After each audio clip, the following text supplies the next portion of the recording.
I'm watching Ulf's victory lap right now.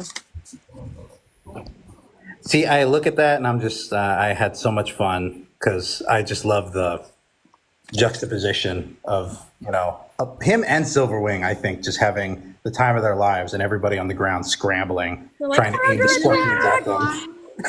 And Silverwing's like, I'm just feeling goofy. Just got myself a cool little rider.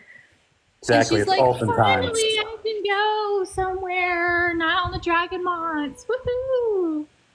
I like the way Silverwing looked. I was actually surprised. Gosh. Yeah. And Vermithor. Vermithor was awesome too. That whole scene was good. Silverwing was stunning.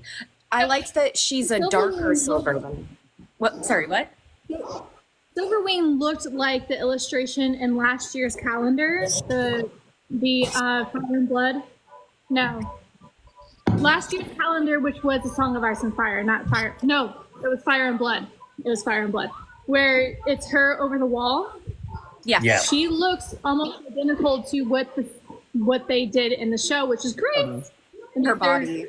Kind of doing lore, kind of trying to stay on lore, kind of. Seriously, poor Silverwing was so touch-starved that she settled on Ulf of all people. Like, unfortunately, I can relate to that. I get it. Yeah, I was thinking we that settle for silly, goofy guys sometimes, I think she was settling a little bit, but also like I was thinking about how like her and Vermithor are bonded, so a bonded pair. So it's like maybe because he's open now, she's open. It's like I gotta find somebody.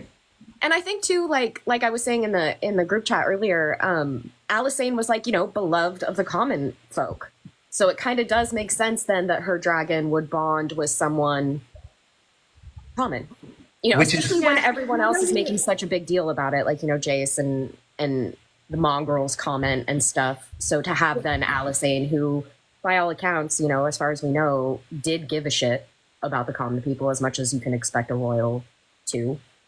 And so it's also part of it is like I'm trying to make heads or tails of their bond.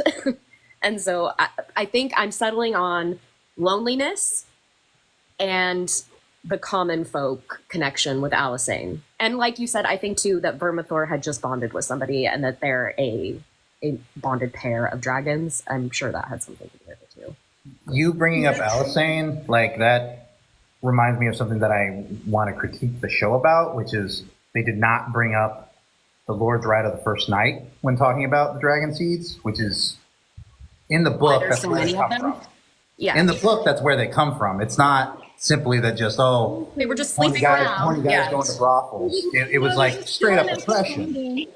And Alysanne, specifically why she was beloved was because she ended all that in the North. Right. Yeah, so that would have been a really good tie-in. Mm-hmm. Yeah, so I feel like it was a missed opportunity, and also like that detail is important to theories I like. Well, anyway. Yeah. But I'm wearing Drogon today. I remembered Drogon to bring him to work. Yay! I'm not wearing. I took apart the Viserion. Pretty. I took apart the Viserion one I made because I want a gold one. So so you want to be like me? I want a gold one too. Oh, take it easy. Take it easy, pal. You're trying to be like me. I ordered one first. I'm just saying. I make them. I started with making a Viserion one. Who get? Anyways, it's weird how they started with Vermithor, the more temperamental one. Yeah.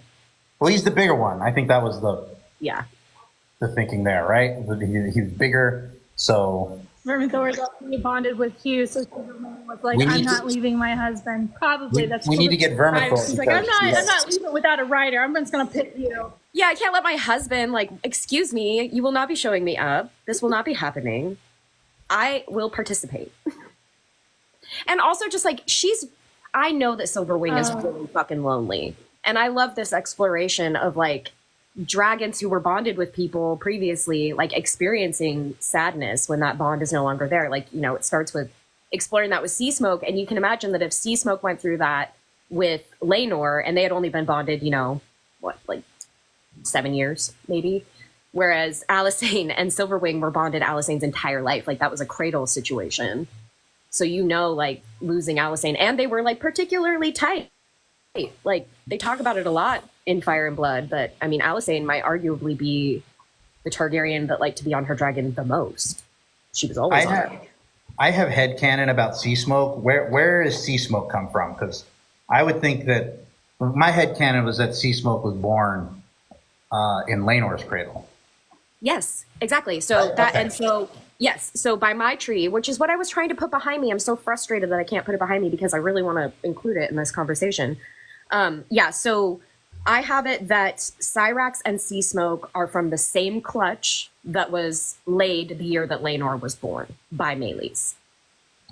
And so already people are like, oh my gosh, Cyrax looks so much like Silverwing. She has to be Silverwing's offspring. But like all of these dragons are related. And what you see is that it starts with Vhagar, really, because Dreamfire, Vermithor, and Silverwing all come from Vhagar. And those three dragons are what set the design for all of the subsequent dragons. Like, because Dreamfire is like the Sea Smoke, Drogon, Rhaegal kind of thing, and a little bit like Vermax and stuff. They kind of have that look too, like Moondancer or like variations of that. And then you see like the more like horn heavy thing comes from like Silverwing, but it doesn't mean that it was like Silverwing's eggs. You know what I mean? Like Sea Smoke and Drogon look so much alike because Sea Smoke is Drogon's uncle, not because he's his dad. Like, just because there's resemblance doesn't mean it's like, that's their mom or that's their dad, because also dragons don't have dads.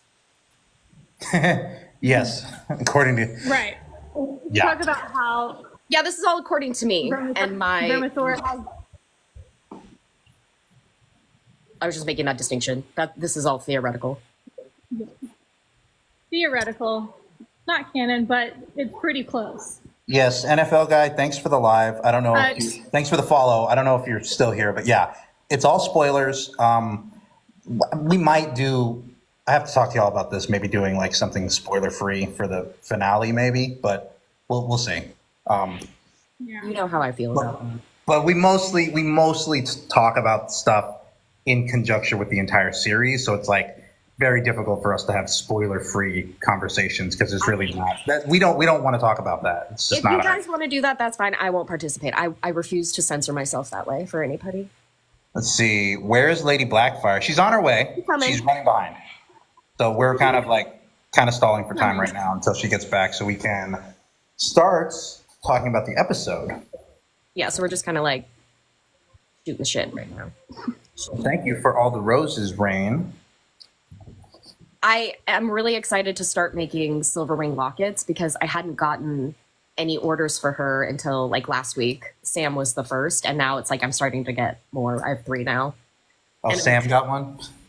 Huh? Sam got one? Yeah. Sam was the first Silverwing, which I was stoked on. I don't know why. I just like, it's really fun when the first of a dragon is someone that I know. You think we will have a battle scene in the finale? I think we might, but you never know. It could be, they are kind of on pace to have, because that was a big action sequence. So are they going to have more action? I don't know. If there is action, I think it would be smaller. From what we discussed, I think like a couple of weeks ago, like where the show is going to end, I just don't think it's going to end there like I thought it was, because there's still a lot, like the whole next episode, I don't think they're going to put spoiler gullets next episode. That can't be. So they're just going to move that over to season. I don't feel it either. Like the pace is. I was like, we could maybe. It would be so rushed. It would be bad if they try and shove it in. I think it's going to flop. Yeah, so because they're going to do that season 3. The story's not ready to lose Jace yet. It really just narratively would not make sense to lose him yet. That's true. Yeah, especially considering that scene we just had, which we will get into. There's too much tension right now between him and Rhaenyra. Building for too much trauma. True. She does make a Dreamfire one. What? Sorry. Rain. Yes, she does make a Dreamfire one. Yes. Rhiannon, yes. I make custom dragon lockets. So it's like you choose the dragon and the locket style, and then I make the locket accordingly. Daya, Ryan lied. He said we wouldn't see Daeron until season 3. Well, we haven't seen Daeron yet. We've seen maybe a dragon in the trailer, but also showrunners, media people, they lie. Like I do want to tell everybody this when they're like, "Why did Ryan say this? Why did they lied?" It's marketing. Like they're setting expectations so that they then are different when the show comes out. Like it's like this is the same thing with George. He lies. Sad but true. But that's the thing, yeah. The Throw us off, news is I mean- if he was cast, Throw us on the he was. It's floating around somewhere. But I feel like people would have known that they cast Daeron, even if they use like a code name or something like that. So it's just one of those things that I am not expecting to see, because I feel like we would have seen an actor already. Like we're already seeing apparently like Rohan apparently was cast. I don't believe it, but that's what the rumors say. For Duncan Egg. Might still be 2 battles. I don't think it'll be long. Sorry, there's a lot of comments I'm trying to. See, why do you think it took so long for Daeron to ride to Sarian, since she's just taken flight? He's the baby. Well, I need that in context, because just taken flight could mean a few things. Like for the first time ever, or for like fly in the before they conflict? have a rider. Like they can fly when they're hatchlings. Right. I just mean Not like, big enough, they're not big enough to ride until they're like 3 years old. but like what I mean is like saying to Sarian, if the line is they've just taken flight, like is that for the first time, or is that in this conflict? You know what I mean? Has he left Old Town? What I assumed it meant was they've just taken flight for the first time together. Like that he has become a dragon rider, because there's a period of time, according to Fire and Blood, there's a period of time in which Daeron and Tessarion are bonded, but they have not, because that happens sometimes, that they bond before they fly.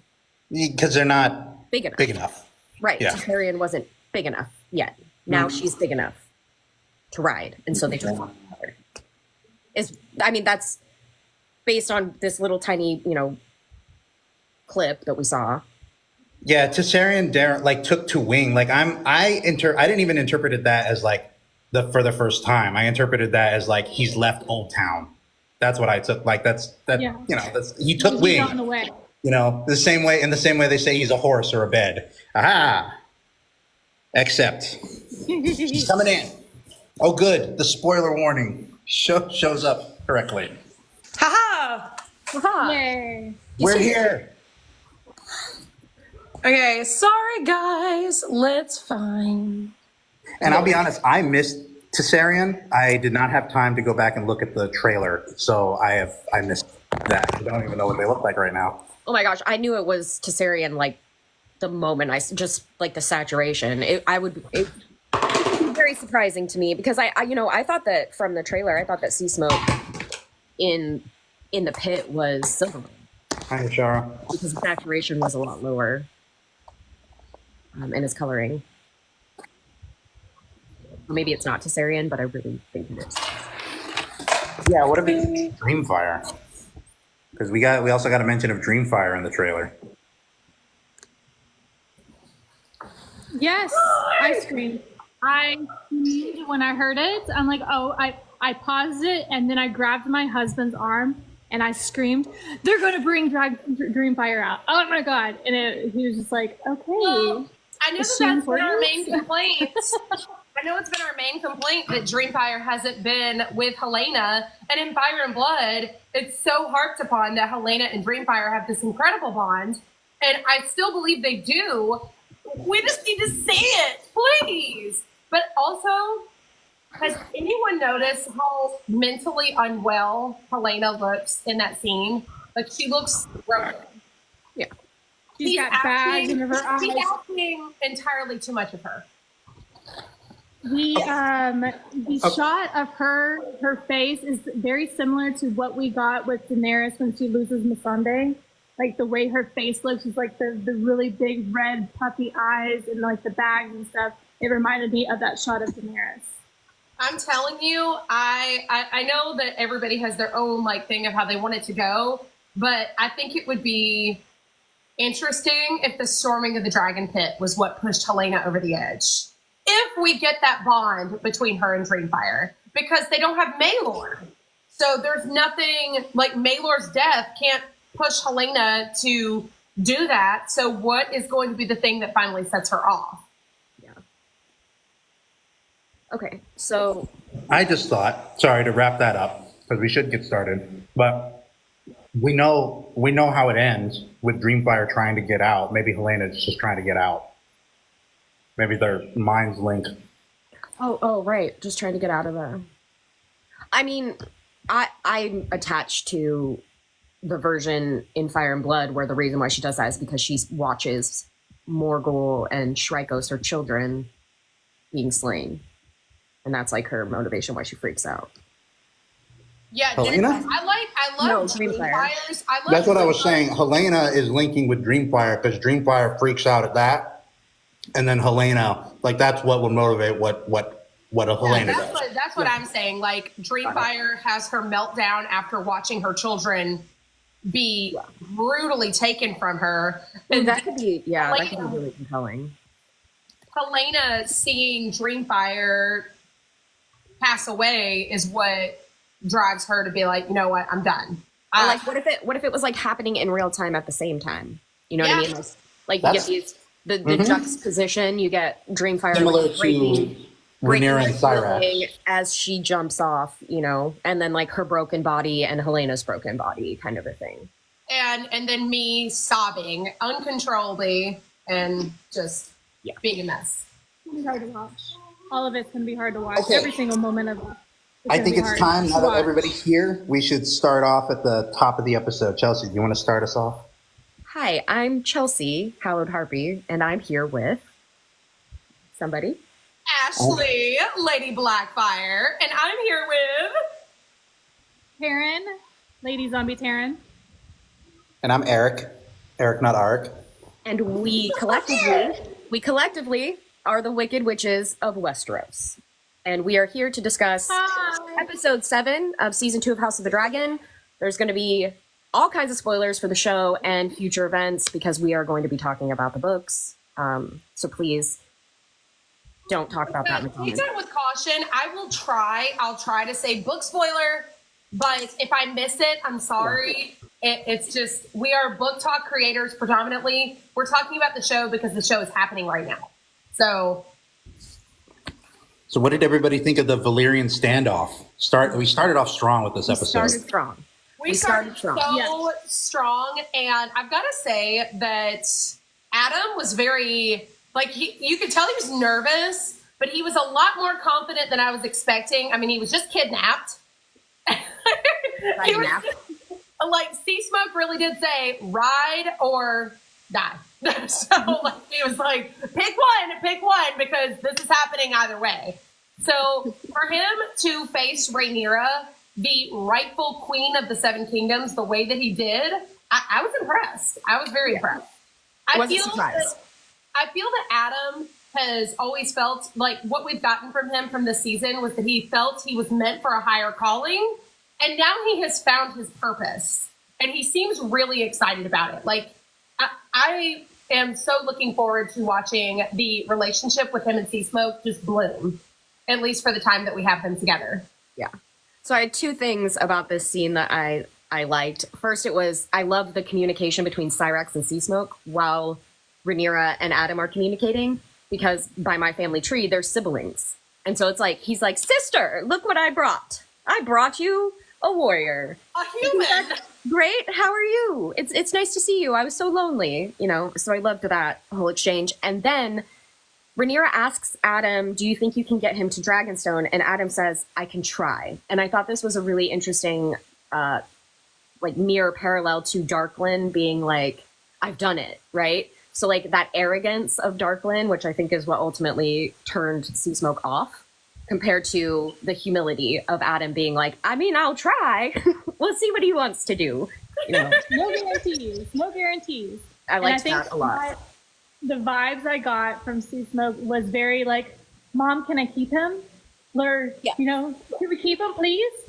Right? Because Rhaenyra's mom, like, in that way, she's like, not mother of dragons. I know everyone loses their mind if you say that, because that's definitely Dany, but like, the dragon queen. She is the dragon queen. You know, and I loved that final shot of like the dragon queen, the dragons on fucking Dragonstone. Now imagine that Dragonstone looks like how it looks in the calendar.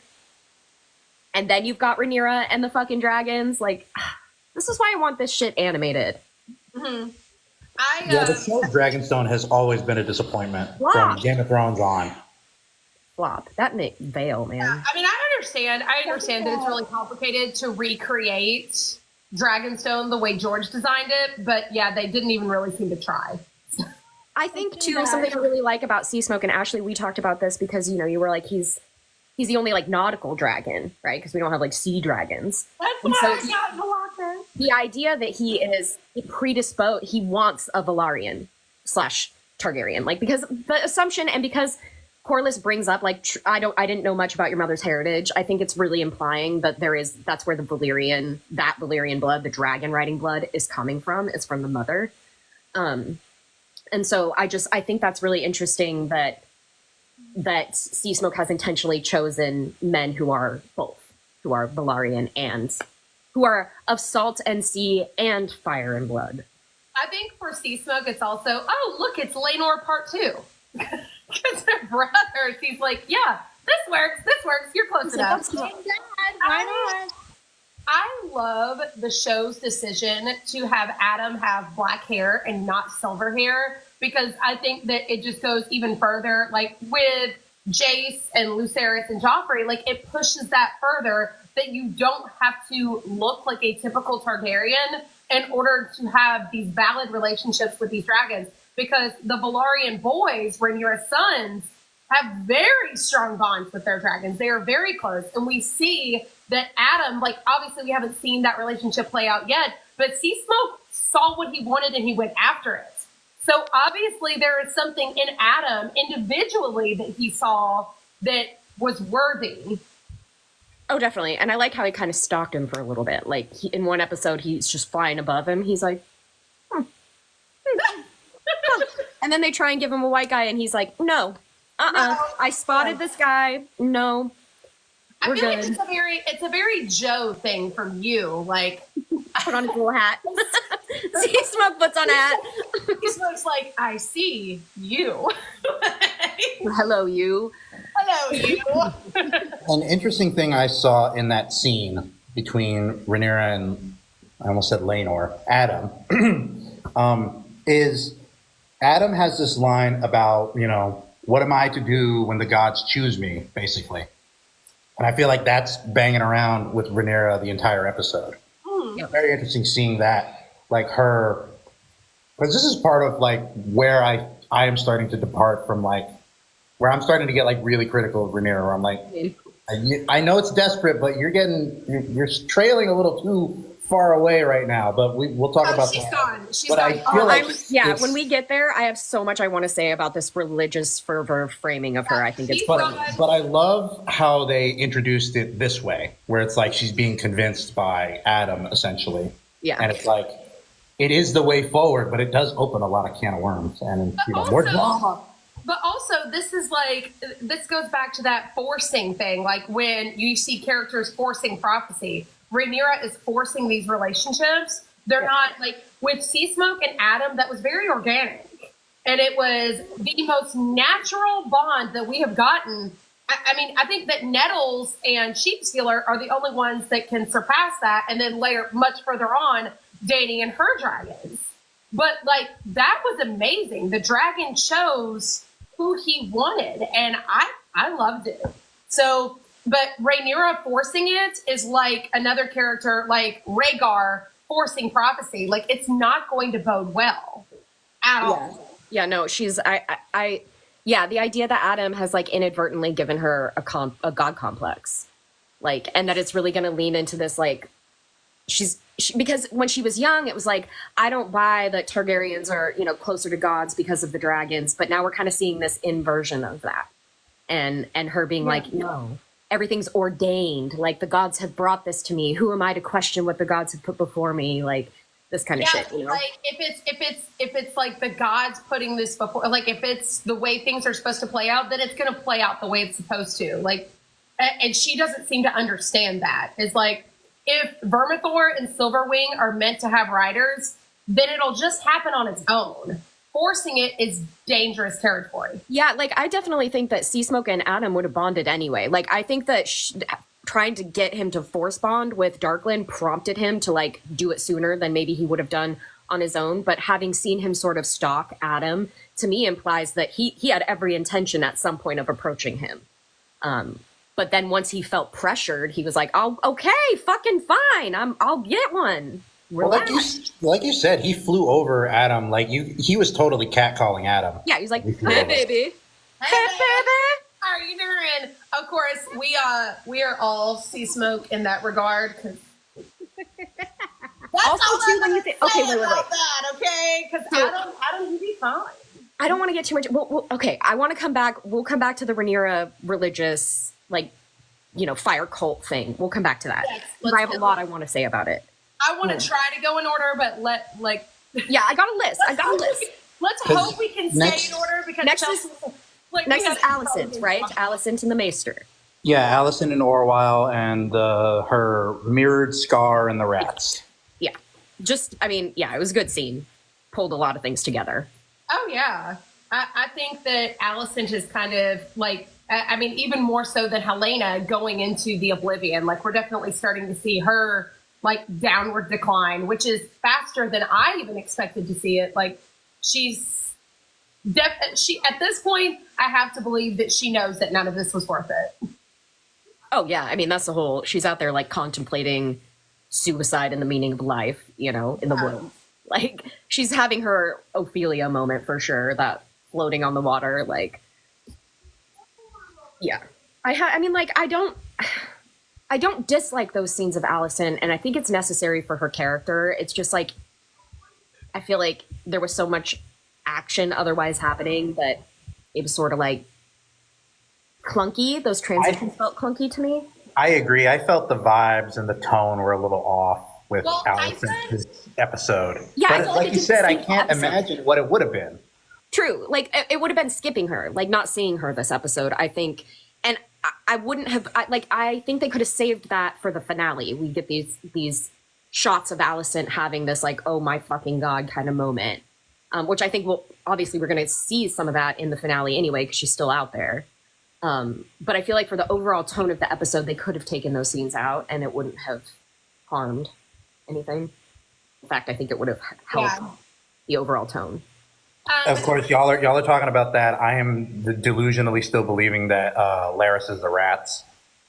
Oh, right. Oh, which also, for a moment I was like, we didn't see Alice in this episode, but I think we did because I think that Alice is the goat. Alice is the goat. I was going to bring that up. Alice, when all the Riverlanders show up, Alice ain't there. He's not there, but the goat is. The goat's all there. In the corner. Oh, listen. Okay. Would thou like to live deliciously? You're welcome. Listen, and I am never escaping that movie, The Witch. If any of you, I was like, Black Phillip, dee. As soon as I saw the goat and thinking of the goat and thinking of Alice, I was like, wouldst thou like to live deliciously? Come on, Damon definitely does. Or does he? Dress the taste of butter. Okay, so then next, is there anything else we want to say about Alicent? Are we done? Yes, pretty much. I did say in my video earlier today that it did feel like filler. And I do understand why they had to have it there, but it felt a little bit like filler. Yeah, it was pretty. Yeah, at least it was pretty filler. I will say that. She's gorgeous. The scene was gorgeous. Oh, yeah, no, it's stunning. It's stunning, beautiful filler, but it's filler. Yeah. And What do you think that is? I kind of loved, because you know me, I'm a little bit morbid. I loved how soft and beautiful the scene was, and then you get this really aggressive, he's gutting something. Oh yeah, her Queen's Guard, and I love scenes like that are the juxtaposition of beauty and horror. And I love that actor. I'm such a huge fan. It's Vince something. That her King's Guard. He was from the movie 300. Oh, you know what movie I thought of though is Ace Ventura, because he's the. Have you guys ever seen that? He's from the movie. He's the guy with the sharks, and Ace Ventura goes to the party and he gets in the tank. Okay, anyway. Anyway, he plays this hoity-toity fucking rich guy who has sharks as pets in Ace Ventura: Pet Detective. Anyway. Just a side note, where do you But think next that up, we location have, speaking of rats, What was we that, have, Karen? Hold on. What did you Where do you say? think that location was where Alicent was, with the lake and stuff? Do you think that's around Belfast, or where do you think that is? Actually? Oh, that Actually, in real life. Oh, no idea. no idea. I would imagine it's like somewhere close to where they filmed Rook's Rest. That forest. Yeah. I forget what forest that is. It's a famous forest. I don't remember the name of it. Though. Somebody knew the Ace Ventura reference. Haha. I didn't make it up. Someone I feel knew. bad. I need to go back and watch that then because I mean, that movie did not age well. I'm not saying anyone should go watch it. It's like extremely transphobic and homophobic, but you know, I watched it. Oh my gosh, it's been so long since I've even watched Ace Ventura. I think the last time I watched it, I was probably a kid. Yeah, I mean, it did not age well. I don't think I ever watched the first one. I watched the second one. Me and Julia, my best friend, we get in this argument all the time because she's like, the second one is better, but the second one traumatized me because it opens with that fucking raccoon falling like in Cliffhanger. And as a child, I was devastated. I had nightmares about it. Like, no, thank you. It's so funny to watch that because I had to find out as an adult that was a parody, and I was like, "What?" That was such a weird sequence because I just had no. You're just like, what the fuck? I have no idea what Cliffhanger is. Because it's what's his name? The fucking guy, Sylvester Stallone in the original, and he's all, oh. Okay. Anyway, Laris and Jasper. Laris and Ironrod. I had some questions about this because, is Laris? Is he playing 4D chess or is he incompetent? What do y'all think? He's playing 4D chess. I have absolutely no doubts that he is playing 4D chess. He's playing chess out of this world. Yeah. He is 10 steps ahead of everybody. Yeah. I think he's as good as the framing is setting him up to be. Like, I do think he's that. Jeremy stopped me and he's like, he reminds me of Peter Baelish, but also Tyrion. I'm like, you know what? I can see. Hold on. Well, yes. Say the name right, Taryn. Qatar. Qatar. Sorry. Qatar. There you go. I think that's a really, really good character comparison is that he's like this mashup of Littlefinger and Tyrion because his disability, much like Tyrion, not that, I mean, I don't know if disability is the right framework, but his otherness, right, is fundamental to his character. And that's true of Laris and Tyrion. Tyrion and everyone around him sees that him being a dwarf as a disability. So, like, in Tyrion's world, in, like, the concept of A Song of Ice and Fire, this sets him back because of how everybody looks at him. And that's the same thing that Laris is experiencing. So, in, like, our world, in, like, the modern world, we wouldn't see it that way. But unfortunately for Tyrion, like being where he's at, that's the only thing that I feel sorry for with Tyrion, respectively, because that's where it is. But everyone looks at him differently because he is a dwarf.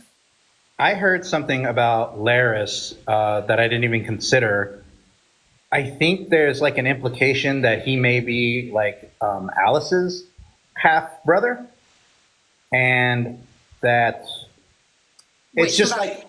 Thinking about it between like 4D chess or is he incompetent? Because it's like what he just did, like pretty much undermines the Greens. Like they're at a disadvantage by not having this info. I don't think I stand by what I've said about Alice, that she's like 400 years old and she's been around forever, and that's why everybody just sort of like gives her that wide berth because she's been here this whole time and they all kind of know it.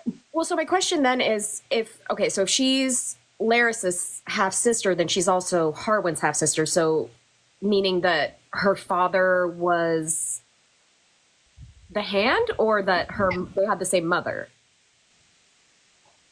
They might have.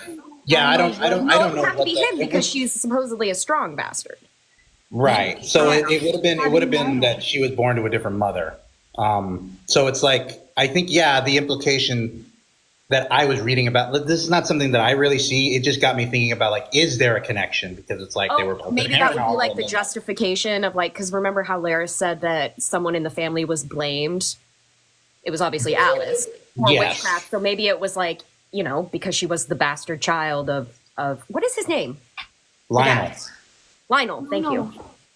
But I was just I had heard just that idea, just that Laris and Alice, maybe they're like messing with, like, because Alice is on the black side right now and Laris is with the Greens right now, and this there's also like Blood Raven Shiera kind of stuff.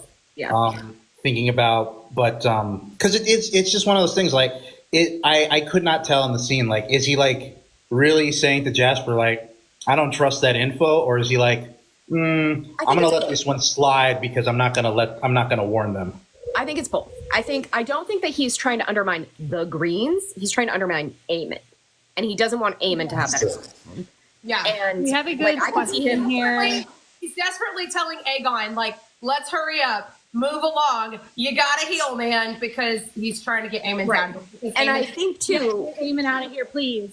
sitting there listening to Jasper say, "Well, I heard it through a friend of a friend of a friend of a friend." He's like, "You want to take that to Aemon? You go right ahead. Like that's how you get your head chopped off."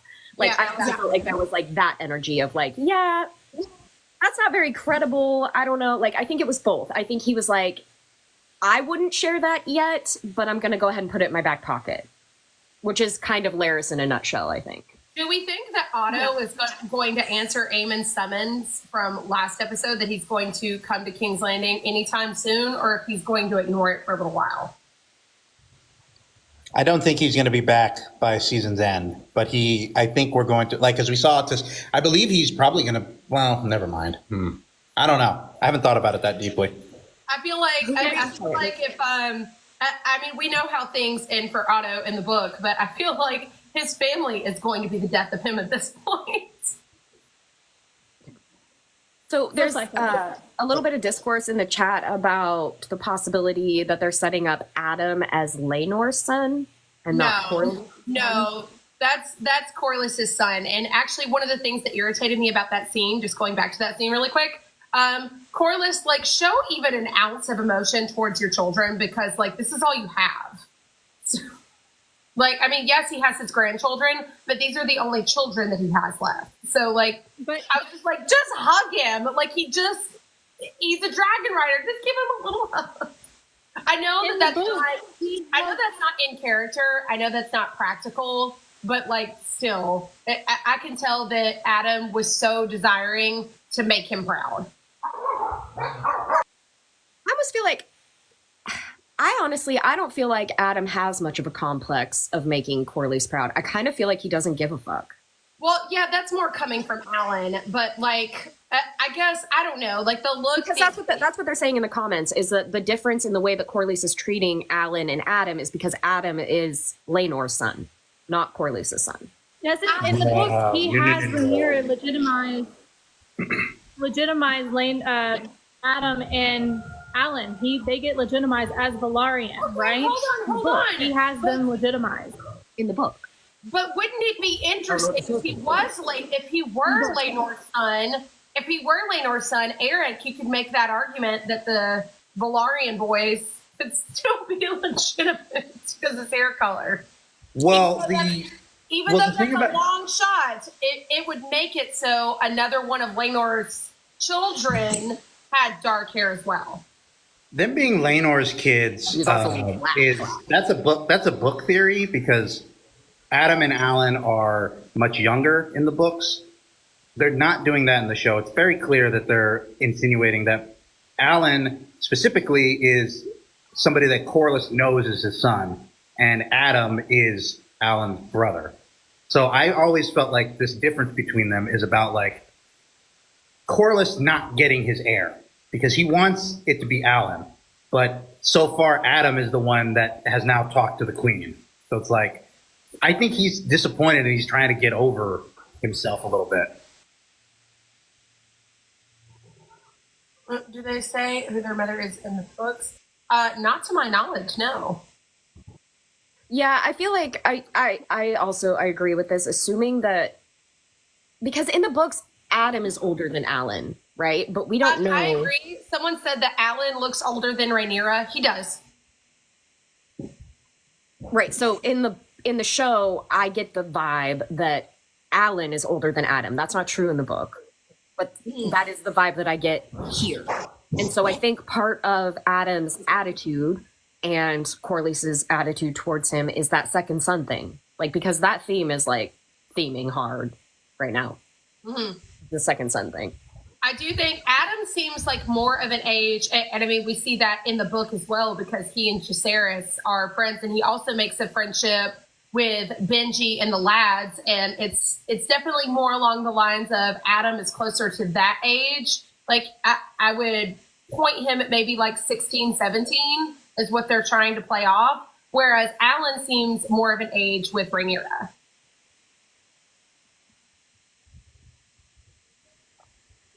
Let's see. Okay. Do we have anything else? Because we have the next scene that's coming up is between Mysaria and Rhaenyra. Because we kind of combined two scenes here talking about Adam and Corlys. Okay. But Mysaria and Rhaenyra, this was to me like continuing along the line of her like accepting that she's destined for something. Yeah, that's when we start hearing things like ordained. Yeah, and I think that Mysaria is kind of unknowingly feeding into that. Like she knows that she. Oh, like, I think she knows. She knows she is, but I don't think that she would ever expect that Rhaenyra would like go as far down the path as she ends up going. But I think that a lot of that has to do with the amount of losses that Rhaenyra is going to be experiencing, likely next season, because it doesn't look like we are going to lose certain characters in the final episode, like was theorized. Something I thought was really interesting about that conversation between her and Mysaria is, one, I loved Mysaria calling out the bullshit of like fealty because of blood. She's like, you know, your brothers are pureborn, trueborn, whatever, and they hate you, they want to kill you, and they stole your throne. Like, so what good is blood fealty? What even is that? What does that mean? I love that she questioned that. And then she says to Rhaenyra, the order of things has changed. And that's a callback to Rhaenyra telling Rhaenys, when I'm queen, I'll create a new order. And I thought that was like a really interesting like callback tie-in. Ooh. Yeah, I like that a lot. I don't know. I think that Mysaria definitely knows the game that she's playing. I just don't think that she realizes that obviously Rhaenyra is going to go this far off the deep end with it. But I mean, and yes, there's definitely something to be said for blood is not always, or this supposed, like people being of legitimate birth does not mean that they're automatically going to be so loyal to you. But also at the same time, like I want to talk about the Dragon Keepers, but we're not there yet. But like what they're trying to say about, like they don't understand, they've not been taught, they've not been raised in this. Like there's something to be said for that argument. Like they don't understand what they are fighting for, and they don't value it in the same way that Rhaenyra's actual family does. I mean, do they though? And that Right, yeah. I want to talk about. Okay, we're getting ahead of ourselves. Let's talk about. Jacaerys and Baela definitely do. I think that Daemon is trying to figure out if he does or if he values himself more. Like he's on this like journey of self-discovery. But I feel like Jace, even though he's frustrated, he definitely like it means something to him. She means something to him. Her being queen is important to him. But it's not very important to the Dragon Seeds. Okay, so the next scene was, it's Oscar, right? Yeah, Oscar Nation, rise up. Rise up. I love it when he gets really close to Daemon and he's like, will you have our army or not? And Daemon's like, Yeah, so fucking go along with it. fuck.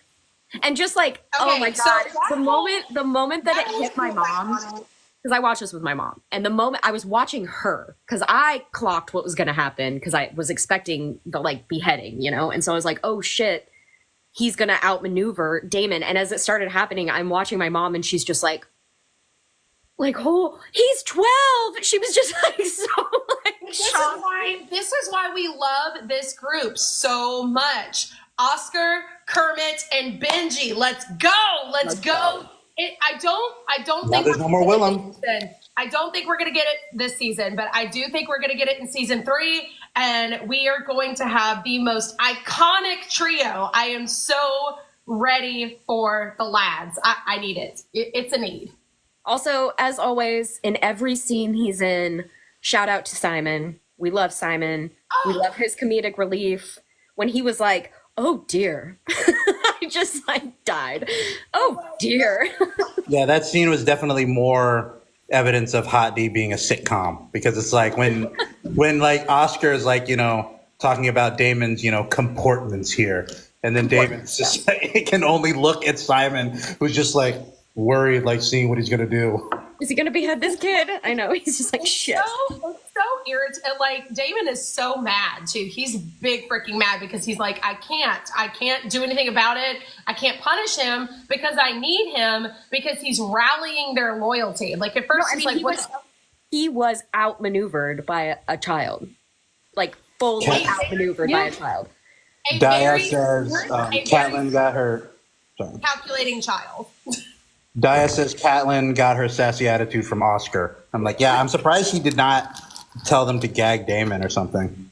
Yeah. Right, like he went hard. He was like, "Prince, you're a prince." Yeah. And then I noticed that the woman, the leader woman, what is she, a Mallister? I think so. Okay, well, she's also very ballsy, and I love it. She called Damon Prince and not King.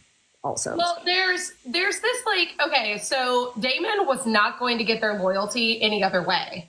And Oscar was fully aware of that. He was like, there's only one way to do this, and it's my way.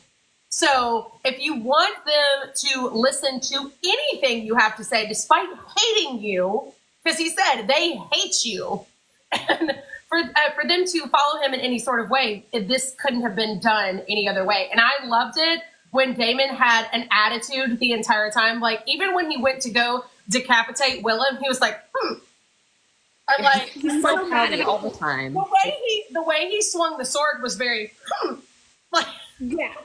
Oh, when the whispers started coming up, I was like, is that Alice? Alice, is that you? It was so toddler, like, I'm being a brat right now, and I'm going to, like, pout and just be a jerk, but I'm going to do what you told me to do. Because I mean, like, for someone like Damon, he does a lot of fucked up shit, but like in his mind, he has his own moral code. And I mean, Willem was loyal to him. He did exactly what Damon asked him to do. And he had to abandon, his own moral code in order to adhere to an actual moral code. Well, the thing, I love how he heard that distant screaming again that Alice told him about. Like, he heard it. And it's kind of like that callback to this is what you caused. Like, you think you're doing the right thing, but you are causing irrevocable damage. Like with Jaehaerys, that was damage that you caused. And now with the Brackens, these are innocent people being brutalized because of what you are telling someone else to do. You're asking someone else to be barbaric for you, and there's going to be consequences for that, is what Alice was trying to explain to him. And even though he doesn't want to understand it, Damon does. Yeah, Farrah, that's true. Damon did tell him not to do another under the banners of the Queen, and they did. Yeah. And they did it anyways. And so that's why I think his justification for being like, okay, I gotta do this, even though I don't fucking want to. I'm gonna do it because here's the reasoning in my own logic. They did the banners. And I love how Oscar made him, like, kind of forced his hand to be the one to do it. Like, you have to be the one to hold this man accountable for the actions that you told him to do and how far he took this. Like, you made this mess, you fix it. Well, the implication was like this was your mistake, right? Or was it his mistake? Whose mistake was it? Because justice is going to be done today. Right? Like, yeah. I'm leaving it to you. You decide whose mistake it was. Yeah, that's a good point. But in all honesty, like, Oscar, I'm so excited. I am so gearing up for these kids to just be, like, intelligent, calculating, but also completely insane. I'm so ready for it. I'm ready for all of it. Give us the lads, HBO, please. And then in the very next scene, we have Alice greet Damon before he goes into hopefully it's the final dream sequence with his brother. Yeah, I thought that was interesting that it went straight from, him having to do something that, a king has to do. Like, that was a very king situation and having to make that execution and stuff. And so it immediately goes into this scene of Viserys asking him, like, do you really want to be king? Are you sure? Like, now that you're starting to understand what actually comes along with that, are you sure you want this? And I think, obviously we're getting to Damon ultimately deciding no. Shout out to Even, Patty like, for another it's so funny cameo. because people go on and on at length about how, like, Ryan Condal doesn't understand Damon and his character assassination, blah, blah, blah, blah, blah. But I was watching one of the behind the scenes things about him being in a Harrenhal. I think it was the episode before last. And he says explicitly, we can't expect anyone to believe that Damon will fully betray Rhaenyra. Like, they're not, like, and that's true. Like, I don't think that anyone could ask people who have read the book to believe that he just would abandon Rhaenyra's cause, knowing where he ends up and how that goes down. And so I just, again, I've said this before, I hate all the, like, the writers have personal vendettas against these specific characters. Like, I think this was like they have Damon in a cage and they poke him with a stick to make him like have dream sex with his mom. Yeah. I think Sorry to cut in right now, Like, but it's coming up on the time where I need to step away. I'll still be here, but I will probably be quiet. Okay. The whole thing with Harrenhal and Damon and Alice was so well done. And I know that he's been there for a while and a lot of people are irritated with that. But I think that it was great because Alice forced Damon to see things and understand, like, Damon had to understand himself. And I think we've already talked about this before, but like Damon's going to come back to Dragonstone and be the logical one. And Rhaenyra is going to be cuckoo for Cocoa Puffs. So it's going to be it's definitely going to be a flipped switch of Rhaenyra being completely on the edge, trying to do things and manipulate things that she should not be meddling with, but she's doing it anyway. And Damon realizing, oh, I probably shouldn't have left her, but like, let's try to talk some sense into this situation and see if we can fix it. Yeah. So I would, that he can't fix it, but it's going to be interesting to see Damon being the logical one and Rhaenyra being irrational. because whenever said- I just went back and Oh, see, yes, exactly. Alice said, I can fix him, but I don't want him. Exactly. I Exactly. could, but I won't. I could, but I won't. And I love, I do think that we are seeing kind of a friendship develop between the two of them, like an understanding, like a mutual understanding between the two of them, even though Damon's like really super pouty about it. So in the comments, someone said Damon, I'm assuming, they built his character up last season just to tear it down this season. I mean, yeah, that's how you deconstruct a character. He's being deconstructed. He has to be. He's being deconstructed by Deconstructing Alice. himself so that he can understand himself.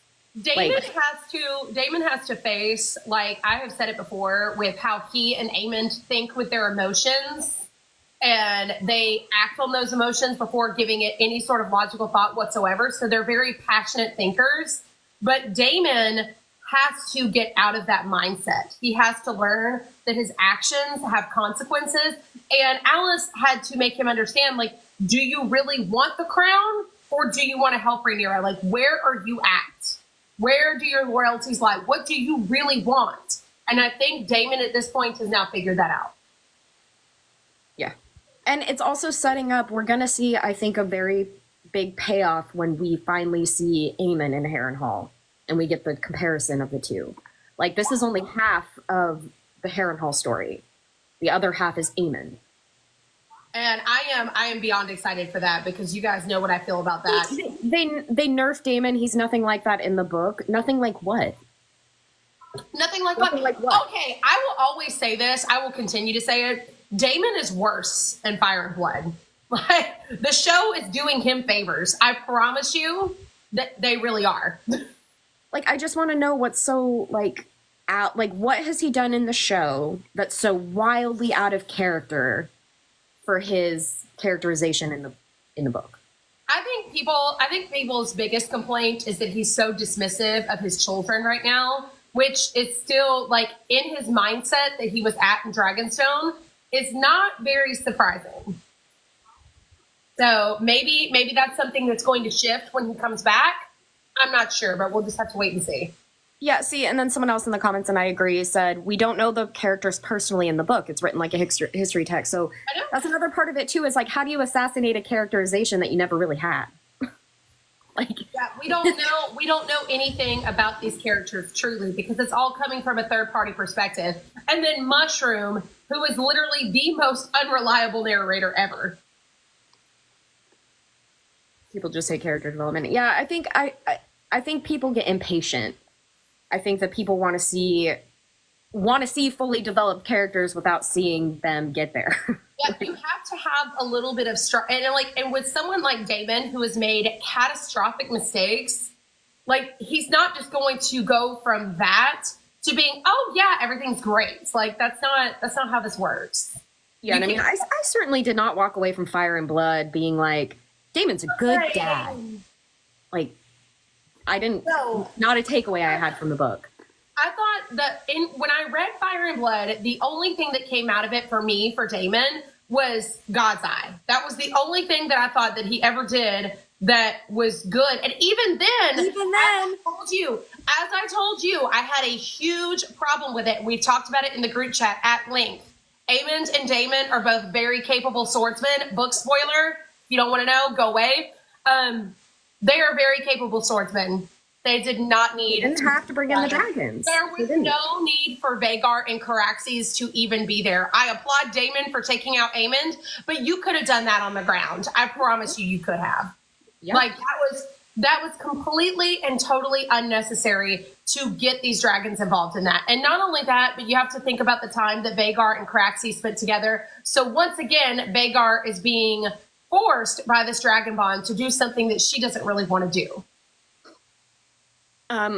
Someone in the comments said, so Alice will try the same method with Aemond and he kind of fails the test. Yeah, that's how I see it. Like, I very much see Alice as like this mouthpiece of Harrenhal. Like, Harrenhal is like a video game. She's like the guide through the video game. Are you going to take her advice? Are you going to like beat all the little like Viserys is like his final boss, you know, kind of a thing. But is that going to happen because he's going to annihilate her entire family?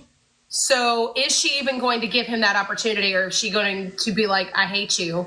And I think she'll present it as like a, you know, she's not going to be presenting it as like a, I hate you and I'm going to fuck up your life. Yeah.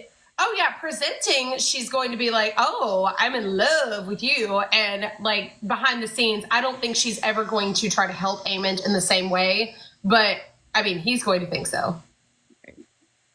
Okay, so the next scene is Aegon, Larys, and Orwell trying to get him to walk. Tay, yes, I did warn about book spoilers. I'm sorry, but yes, that does happen. The people want to know, Taryn, what do you think? What situation at Harrenhal and with Alice? I'm guessing yes. I mean, the reason why I don't talk as much is because y'all literally take the words out of my mouth. So I'm just over here like, we yap too much. So yes, I think that there's going to be a front with Alice that she is going to be like, I'm with you, Aemond, but in the background, she's going to lead to his demise. Like, she's going to help with the battle above God's Eye. She's going to help with all that. So, but the reason why I do not talk as much, guys, on here is because these ladies literally just take it out of my mouth. So it's fine. I'm here for the show. I'm here for the show. I can't help. I'm sorry. I try to work on not being as talkative, but y'all know that I can't stop talking. So. I mean, same. Between the two of us, it's it's something else. That's why I love you, because neither one of us can stop talking. Like, Taryn's just like, yeah. Eric and Taryn are like, and then we're like, yeah. No, and then Taryn like comes in with something fucking super profound or super hilarious, like out of left field, and we're like, Taryn. We are a very balanced out group. We are a very balanced out group. You should see the text threads that we have in our message group. It's like literally Ashley Chelsea, and like it just goes, and then there's just me like, yeah, I agree. Lots of voice memos. Eric coming in with, hey, no, you can't do that. Be nice, girls. Be nice. No. Okay. Oh, thank you. Okay. Thank you for follow. So, What's next? Do we want to say anything else? What's the next scene? Do we want to say anything else about, Aegon trying to walk? And it's very sad. Oh.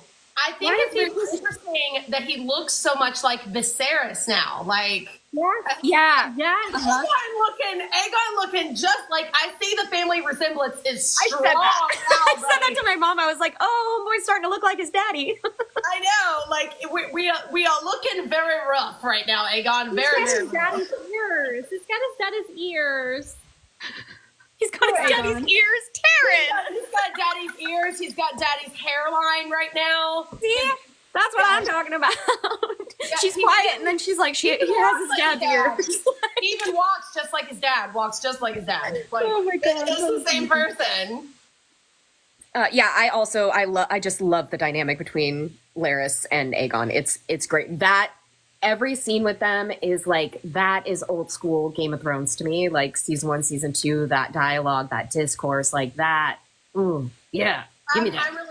I'm really excited to see where this goes, especially given like the situation between Aegon and Aemond. Like, what is Aegon going to do when he actually comes out of this and is healed in the best possible way? Like, is he going to say something? Is he going to do something?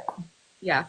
I also am very curious what the reunion between him and Sunfire will be like. I really don't even want to think about it because they're both so like named, like they're such mirrors of each other. I will cry. I will literally cry. So yeah, I'm not looking forward to seeing Sunfire. I can't even discuss it because y'all don't want to see me cry on live. I kept saying that last night. Like I loved, so my favorite thing about last night's episode is how much dragon time we get. We get so much time with dragons. But then at the end of the episode, I like look at my mom and I'm like, and they're all going to die. Like, it's just, I mean, Silverwing, she fucks off somewhere, which I can't wait to talk. The next part of my Dragon Fertility series is Silverwing and Alysanne, and it's like perfect timing that we finally meet Silverwing in the show, and I'm like super stoked to talk about it. I really love that Silverwing does, like, that she does leave. So, like, like, it's so healing for me to know that. Like, Vermithor, as much as I love Vermithor, taste in riders, man. You got bad taste in like dragon riders. You're terrible. But Silverwing, I mean, while, yeah, Ulf is a terrible choice, at least she has the opportunity to say, you know what? I'm done. I'm done with you people. Bye.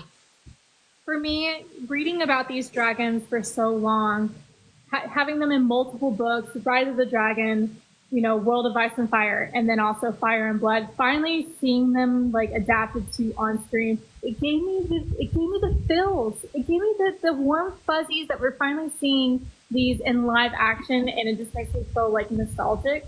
And to answer the question from someone who said they were new here, who's Viserys' dragon? Viserys rode Balerion. And I actually looked this up last night. Or one time. Yeah, one time, and then Balerion's like, I'm done at natural causes. Balerion literally decided in that moment, he was like, now is the time to die, because I do not. I'm not. That was me after my date yesterday. I'm like, well, I'm ready to die now. Bye. No, because when she sent that message, I was like, damn. Okay, like well, I guess she's 2 hours later, I'm like, abort. I gotta get out. Yeah, I think we've all been on that, Dave. Like, Balerion is, like, Viserys is that guy that you're on a date with, that you're like, you know what? Get me out of here. And Balerion was like, yep, I'm done. I'm done. I'd honestly rather be dead. I'd rather be dead than bonded with you, friend. But I am so, like, I'm so glad that Silverwing did get a chance to, and she just goes. And she's like, you know what? I'm going to be free. And not only that, like, she's no longer caged. She's free. This is something that I'm going to talk about, and we've talked about, but I want to bring it to the chat. This is a parallel to me of how, with Alysanne's children, the only ones who outlive her are the ones who, like, fucked off somewhere.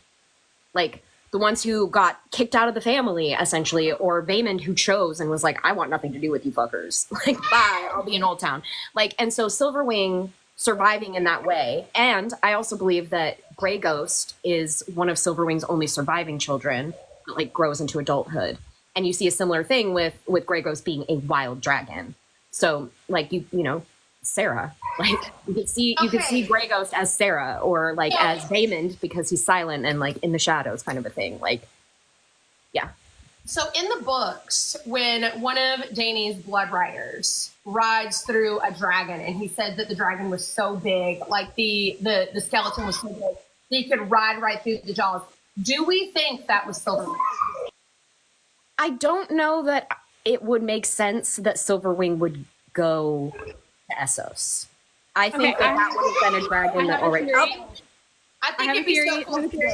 Okay, so I've talked about this several times. It is my personal headcanon. I know George said that the dragons are not nomads, but I think that during the dance, all the dragons are like, you know, what the fuck's going on? Who's fucking with the magic? You know, and I think they all went off to other places and just settled. So because the legend is, sorry, my son is like screaming. The legend is that you go up the river from Ashai to Sagai. There are layers of dragons, wild dragons there. And I think that that's just where, you know, we saw the clutch of Silverwings. You know, there's clutches that we just don't know about. They hatched, they went over there, they got safety, they went into hibernation. And then when Daenerys woke the dragons, brought that magic back into the world, they woke from their slumber, and they're just having the time of their lives over there. And I do love this idea that Daenerys's magic like extended, like the waking the dragons like extends beyond just like waking her dragons. Like I think that's pretty fucking cool. I definitely think that into the world. Yeah. And John's ice magic when he's resurrected is going to awaken the ice dragon. In my head canon. In my head canon. I think too. The pool is a goblet is going to come up, and there's going to be a dragon. If we're specifically talking about the dragon jaw that Dany's writer went through, I think it's more likely that specific dragon is like a remnant of Valyria. I think that's probably what it is, because where they're located. The bones are black, right? Yeah, the bones are black. Mm-hmm. Someone asked, do you think that Laenor is gone? Yes, I think that he has passed. I don't know why they're not saying anything about it, but I think that Sea Smoke being kind of depressed and Rhaenyra talking about that, I think that is a callback to Laenor is no longer in existence, that he passed. They had a perfect at some point. They had a perfect opportunity whenever it was a face-to-face interaction between Adam and Rhaenyra. Rhaenyra just even like whispering to herself something like, he's really gone, or he's really dead. Just that little whisper, just so we can have confirmation. Okay, Laenor died off screen. This is dragon lore. He can now bond with Adam. Just give us that little crumb. I mean, I've noticed with the show, they really don't want to get too deep into the dragon lore. Like, they kind of don't really want to touch it. Which, honestly, if they don't know what to do with it, I'd rather they don't touch it. You have Rhaenyra saying that Sea Smoke is depressed, and I think that's like them saying to the book readers, "Hey, he's dead. He's dead. Don't worry about it. He's dead." But they don't, like you said, Chelsea. They don't want to get any further into it than that. Yeah, so I think they leave a lot of stuff ambiguous. Like I watched the behind the scenes thing for last night's episode because I was just so like, what is the thought process behind this Ulf thing? And they basically said we wanted to leave it ambiguous. That was their answer. Well, I mean, I think so. I had initial problems with it, and I still have problems with it, but we'll get to that. I've settled into it. Yeah, same. I'm trying to stay on topic. I'm trying so hard. I know it's hard. So the next thing, I don't know if this was actually the next scene, and Eric isn't with us to keep us on task. But the next one that I had a note. Eric, what's the next scene? The next one that I had a note about is Alan saying, "I am Salton Sea," which is obviously setting him up as the heir. Yeah, I think that Corlys has found his heir. I think it's just like you said, he's a little frustrated that Adam's the one getting all this, like, the shine and glory right now. But Alan is your heir. Alan is your, your Salton Sea. So yeah, I think that's kind of established. And I really just wish Corlys would be like, grow your hair out, man. You're a Velaryon. I think he will. I think that's probably after he's legitimized, he'll start growing out his hair. Yeah. Like, please, please, please tell our guy that he doesn't have to keep shaving his head, because that looks like an egregious task. It really does. And like he's gonna be a spitting image of his daddy when he's got that hair. I know. Spitting image. And I'm really excited to see it. I'm excited to watch that play out. I really loved. I know this is an old episode, but I loved that scene with Rhaenys, like touching his face and just being like, "God damn it, you are him. You look just like him." Like, yeah, me. Which is still, like I said in one of my previous videos, not a diss at Kat, because Rhaenys doesn't have to have Alan and Adam in her house. Yeah, you can live with us. It's completely different circumstances. She's just now meeting this person. She did not have to look at his face every single day and like be forbidden from asking any questions. I will say that as far as having illegitimate children goes, Corlys at least tries to shield her from that. And that's not excusing his behavior, but in terms of A Song of Ice and Fire, he is handling it so much better than Ned ever did. So Ned forcing that on Kat and giving her absolutely zero explanation. I don't care who you're protecting. Like, she can't even ask a question without you being an asshole about it. I don't like it. Yeah, people will use any excuse to hate on Catelyn. Yeah, hate on Catelyn. And they just, like, even Catelyn says, I don't care if he had a dozen bastards. Like, that's not the point. The point is that I was not allowed to ask questions, and this kid is in my house every day. And that is not what happens with Alan and Adam. And that's why Rhaenys is coming from a place of much more understanding. But still, that conversation between her and Corlys, she's irritated. Oh, yeah. Like, just because she's not mad at Alan doesn't mean she's not mad at Corlys. So, and I think that conversation, that whole exchange between her and Alan and her and Corlys right after, that has a lot to do with her decision to like commit to ending her like self, like turning back and going back several times. I do think that a part of it too is that she feels an immense amount of guilt because Daemon just gets in people's heads sometimes. And a lot of things. That, like, Daemon, that dig at her saying, oh, you had the opportunity to just eliminate everything. And there's an immense amount of guilt on her part, even though there shouldn't really be, because, like, the fact that she wasn't willing to annihilate them and be a kinslayer right off the bat is extremely understandable. I get it. But, like, Daemon saying that to her really drove it home, and it was in her head. And I don't think that Rhaenys was ever going to live in a world where Meleys didn't exist. So as soon as Meleys died, Rhaenys was like, I'm done. I'm not going to live with, like, she was not even willing to leave her in the dragon pit. Like, that was not going to ever happen. These are, like, this is a very close bonded relationship, and she was never going to be in a world where Meleys didn't exist. And that is what, I do think it's interesting that Baela feels the same way about Moondancer. Like, she said to Corlys that she wants to die that way. Like, with her dragon, on her dragon, by her dragon's side. Because she loves Moondancer in the exact same way that Rhaenys loves Meleys. And that's just, I'm going to cry. So I'm going to stop talking about it. I'm going to stop talking about it. Okay, so the next scene, I don't know if it's the next scene, but it's the next scene I have a note for is the Jason Rhaenyra scene. Okay, so I was really pissed off at Jace at first because, like, calling the dragon seeds mongrels, like, not cute. I gasp. I was just like, what the fuck? It was really nasty, and it, like, Raina in the Veil. Raina in the Veil. Okay, sorry. We forgot that. Because nothing really happened.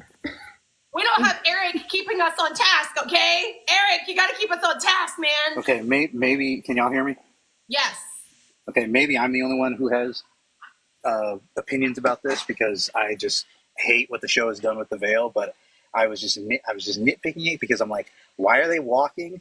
Wouldn't they have horses or mules? And then why is she running off in a gown? Like, it just felt very contrived, and I was just like, let's just go with it. They're going this way. Let's just go with it. She's got to meet the dragon somehow. Yeah.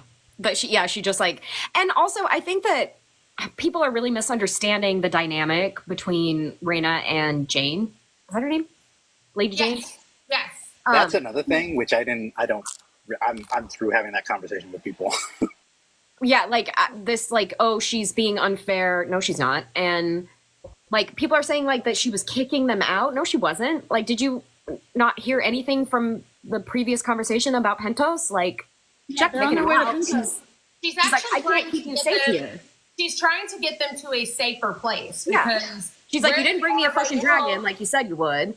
So how am I supposed to keep your baby safe? Like, you sent me hatchlings. Like, That's not Rhaenyra doing that is extremely like it was ridiculous. Like, I understand that she didn't feel that she had dragons that she could give up, but also at the same time, how is she supposed to protect your children with? I mean, that dragon was literally the size of a small dog. yeah. Well, I mean, there's also, so that was Stormcloud, but they have Tyraxes, right? Yeah, Is it Tyraxes? They have another one. yeah. Well, no, I think that's. Because they have the little one, and then they have one that's in like a bigger crate that we haven't seen. Yeah. Because, okay, so who are the kids? First of all, it's Viserys and Aegon. Viserys doesn't have a dragon. Doesn't have a Viserys has dragon. dragon egg, but his egg did not Joffrey. have. Joffrey went there too, right? Joffrey, Viserys, Aegon, Oh, yeah, and that's Rhaenyra. right. That's right. Yes, Joffrey's dragon. Joffrey is is there. Tyraxes. That's the largest crate. I'm sorry.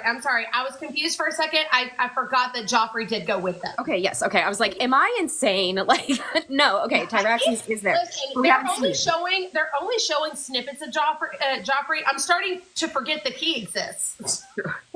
Yeah, we only get to see the top of his head sometimes. I know. Like, they're like, oh, just so you know, that's Harwin's kid too. That's Harwin's kid. Like, yes, we're aware. With the brown hair? Yeah, we're aware. HBO. Can we not like see a little bit more of him so we can remember that he's there? Or like, can we see Tyraxes? He's always in a fucking crate. Why is he always in a crate? I know, but like Aegon's little baby dragon, like playing with them in the nursery. I'm like, look at no baby. Crate training is important, but you gotta let him out. You gotta give him some time in the yard. Exactly. Otherwise, they're not going to grow big and strong. Okay, so are we ready then for the mongrels conversation? Oh yes. Okay. Let's start it. So Jace really pissed me off at first because like the audacity, sir, given who you are, like stop that right now. But then when Exactly. Okay, Kettle. Oh, shit. yeah, Okay, exactly. Kettle. Exactly. Like, do you not know who you are? And yes, he does know who he is because he explained that to Rhaenyra, that this is invalidating his existence for him as her heir, as a dragon rider. Like, is that all this is for you? Is just like this, you have taught me over the years that this bond is sacred. And now you're just letting anybody come off the streets and bond with these dragons, and not just any two dragons. Keep this in mind. These are the two dragons of the longest reigning monarchs in Westerosi history. So you're just going to give them to people off the streets who have no idea what they're doing, who are not have not been raised in this culture, have not been taught anything, they don't know anything. I get it. I get the frustration, and I get him saying that you are invalidating who I am. Like, some of it is coming off as very whiny, but some of it is also like he is pointing out to her the hard truth. You raised me to value this bond and how important it is and how important the dragons are. And now you are giving the two of the largest dragons to just anybody. Yeah. Like, what does that mean? Well, and why are you doing this? So you have her son telling her this is not a good idea. But as far as like Adam and Sea Smoke go, like, Jace, you're wrong for that because like Sea Smoke made that decision, not Adam. So, but as far as because I could tell that Jace was also irritated about Adam and that whole situation at the beginning of the episode. But I think that his biggest problem is Vermithor and Silverwing and her just getting people off the streets to come take their shots. Like, that to him is invalidating his existence. well, it's not just invalidating his existence. Like, he's thinking ahead. He's like, you're setting me up for another war. Exactly. Like, that's what he's saying. Like, you're talking and talking and talking about wanting long-term peace and the prophecy and all this shit, but what you're doing is creating more people to make further claims to the fucking throne. Yeah. Handing over the thing that makes us different, the thing that makes us powerful. Exactly. And like, he obviously doesn't want anything to happen to Yes. his. Okay, in the comments, Rhaenyra is making Jace's position as her heir even more unstable. Like, that, she's destabilizing his claim on par with how Viserys destabilized hers. Exactly. And he's saying the same thing that the Dragon Keepers will go on to say, that you're not like, you are devaluing these dragons. You are devaluing me.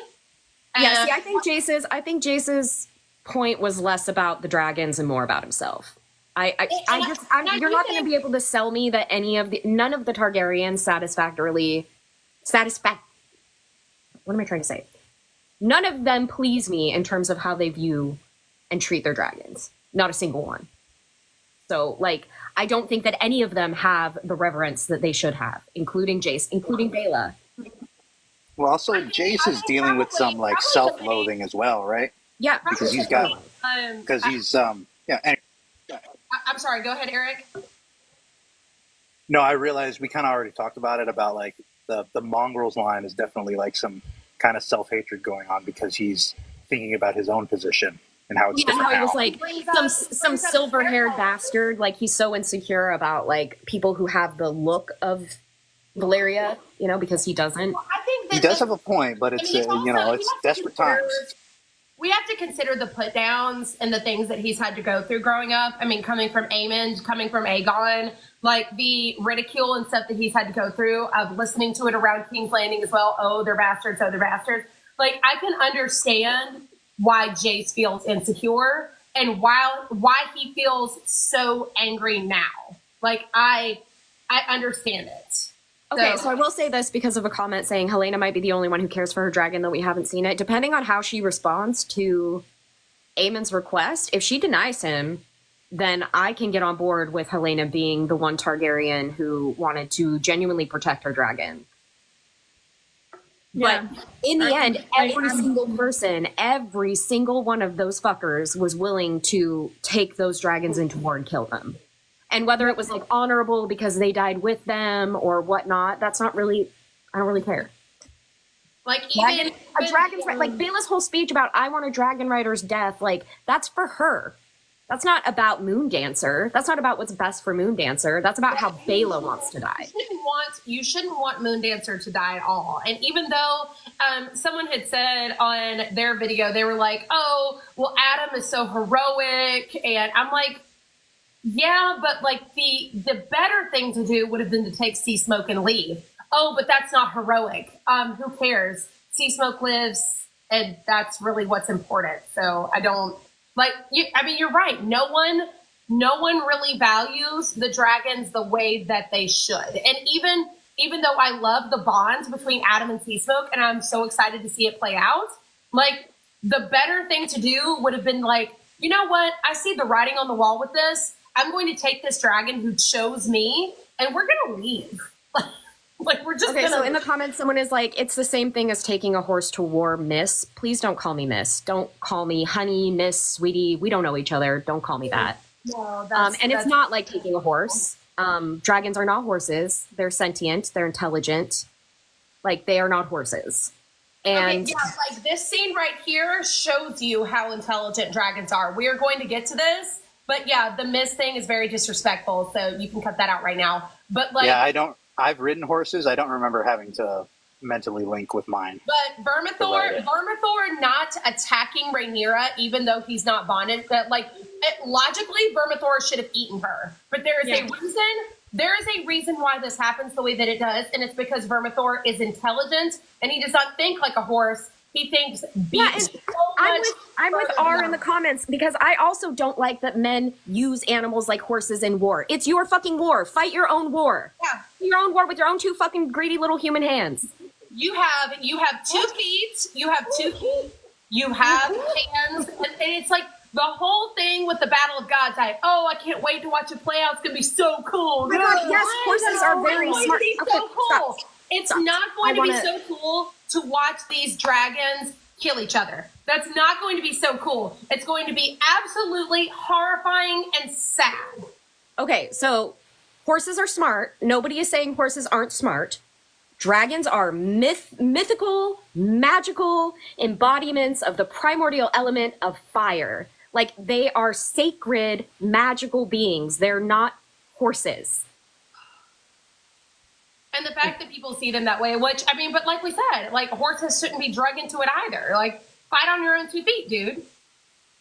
You've got feet, you've got hands, use them. You guys get too worked up over this. Oh God, you would hate to see me worked up. Oh my God. Have you not been to any of our pages? Are you new here? Do you not know who we are? You get so worked up. Oh please. Okay, so This is me like I'm being playful and fun and cute. You'll know when I'm worked up. yeah. Oh gosh. I swear, it's like when people call us rude, and I'm like, okay, I wasn't being rude. I was being direct with you. If you want me to be rude, I can be rude. I can be rude. It's true. I'll get banned on this app for being rude. I really am new here. I know. We know. Oh God. But Okay. just to kind of answer, just to kind of touch on that a little bit, a lot of us have been, actually, this entire group has been with these books for a long time. I have personally been reading these books since 2013. And so I have had very close relationships with these characters. When Fire and Blood was released in 2018, I had just had my oldest child. And she was very young, so I had a lot of time on my hands. So I went through this book. I just studied it. It wasn't my favorite book, but I got to know these characters to the best of my ability because, like we've all said, you can't really get to know Fire and Blood characters the way you'd like to because it's all third-party information. But we've been with these characters for a while, so we are very attached to this story. Thundercat, you're wrong. Dragons are not meant for war. That's the point of this literal whole actual story. Like, this is the point. Like, why do you think the doom happened? Okay, hold on. Dancing Mogul, you are absolutely right. The dying of the dragons is equivalent to Order 66. That hit it on the head. Absolutely. For any Star Wars fan, the storming of the dragon pit and the dancing of the dragons, the Dance of the Dragons is exactly equivalent to Order 66. Fuck yeah, that was a great reference. Oh, Like, there's this entire order of scenes. There's this entire overarching. Someone asked me to catch them up because they had missed it, and we're going through the order of scenes and covering the episode. So, okay, continue. I'm just annoyed. The dragons are not meant for war. Like, you just don't, like, tell me you don't understand the story without telling me. Taking the dragons to war kills all of the dragons, and what happens? The Long Night. This is a story about balance and how humans fuck everything up because they can't just leave things alone. They have to manipulate things for power. The most true thing Viserys ever said was that dragons were a power they should have never messed with. And that's true. Like, that is something that the Valyrians should have left well enough alone. If you cannot bond naturally with a dragon based on merit and based on who you are as a person, then maybe you just shouldn't have one. Like the fact that Silverwing has to depend on someone else in order to be able to reproduce, that is crazy. That is actually crazy. Like she should be. This goes back. Pardon? Go ahead. She should be able to lay clutches of eggs without any sort of influence from anybody else. But the fact that she can't do that is so messed up. Like, this is something that humans never should have messed with. And it's like we're beating a freaking dead horse like this but what goes back that all this leads to Daenerys. And Daenerys says a dragon is not a slave. And this is what kind of bites Targaryens in the ass is the whole dance with the dragons, and they use the dragons the way that they do that literally leads to the extinction of fucking dragons. Dragons did not. I'm sorry. No, like, dragons did not want to. Like, I'm so confused as to why anybody would think that the dragons wanted to go to war. Like, no, they did not. Because if we're going off the dragon family tree that Chelsea has been working on doing and going through her series on it, if you've not checked it out, it is absolutely golden. Go follow Hallowed Harpy right next to me. Like, the dragon family tree series is so amazing. I love it. But if we are going off that, and I'm sorry, but Vermithor, that's Vagar's baby right there. Like, where is the difference? Where's the difference? They even have the same turkey waddle. I mean, it's just. I wrote that down. I was like, that family waddle. The turkey waddle, the placement of the horns. boy, your mama's son. You your mama's son. I don't know. I think y'all are maybe downplaying how much dragons have an opinion on male primogeniture. Just a little bit. They favor it. It's their favorite thing in the whole world. I just don't like. I cannot even begin to understand how anyone would think that, like, just going back to the playfulness between Vhagar and Caraxes in season 1, when Laena and Daemon were their riders, like, they were being playful. They were having fun. Like, Vhagar blowing the fire and Caraxes goes through it. Like, that was a playful interaction between the two of them. Do you really think that they honestly wanted to kill each other? No.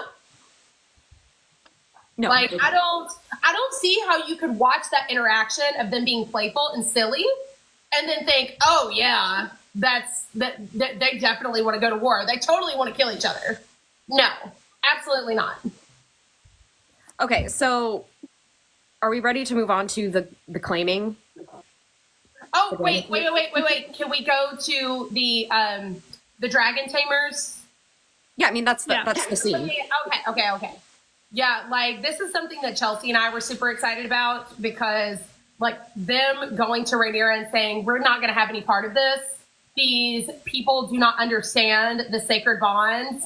They don't understand your history. They don't know anything about the value of dragons. The dragons are gods. They said it. The dragons are gods. They said And I'm sacred, like, but yeah. Anyone calling a dragon a god, I love you. I love you. You get it. You know what you're talking about. And they were like, we want no part of this. You're wrong for that. And hearing it from Jace and then hearing it from them, like, at some point in time, you would think that Rhaenyra would stop and, like, just think to herself, is this worth it? Is what I'm doing, like, at what cost is this coming to me and to my family? Yeah, because they weren't just talking about her allowing just anyone to claim them. They're talking about the whole thing. The whole They're talking about the war. Like, they're talking about everything. They're like, you. This is I mean, I am. That's my mentality of the whole fucking series. Like, I am a dragon keeper. I would never. She is desperate. She is literally just trying to throw anything at the wall. Enough about the song. You keep bringing up the song that they sing to Vermithor that's about, like, dragon and warfare and all that stuff. Yes, we get it. Humans have used dragons for warfare. It doesn't mean that's what they're meant for. They're not. Your song doesn't prove that that's what dragons are meant for.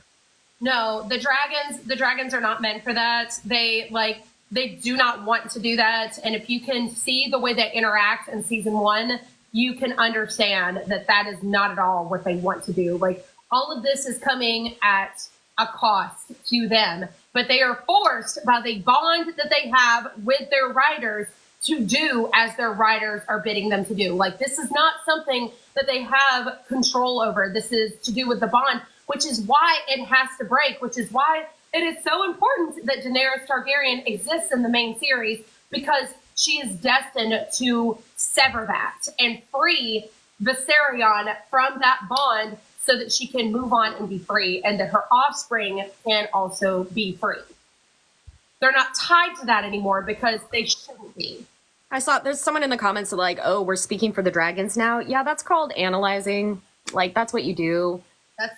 They don't speak for themselves, so you have to kind of just, like, analyze their behavior. And, you know, they've been proven to be pretty, like, like, they have human-like traits. Like, it's a pretty reasonable way to analyze them. This right here is like, the fact that he doesn't eat her. I can't wait to talk about it. Real quick, can we did not talk about, I guess we don't need to talk about Ulf when he decides, but Hugh, that scene, Hugh and his wife. Oh, Hugh and his wife, like, Hugh's wife is just speaking nothing but facts to this man. Like, stop it. And he is so determined to use the dragons as power. And that's, like, what Jace is trying to tell Rhaenyra. Like, you're jeopardizing my claim. You're jeopardizing me being your heir by giving this power to these people just coming off the streets. And, I mean, Hugh is a prime example. He was a prime example of why you shouldn't just allow just anybody to go and play her. It's dangerous. I really love that dangerous. But they made his mom Sarah. I love that. Oh, his mom Yes. being Sarah has me so excited just because, like, when he said that she was allowed to get away with more, she was allowed, like, she was put above everyone else because of who she was. I was like, that's Sarah. That's her. Yeah, this is such a good point too. The dragon keepers spend more time with the dragons. Like they spend the most time with the dragons. them than anybody. Like, and Rhaenyra just was like, don't care. And now she's like, now that it worked, now that she has these writers, she's like doubled down in her belief that this was like divine purpose, right?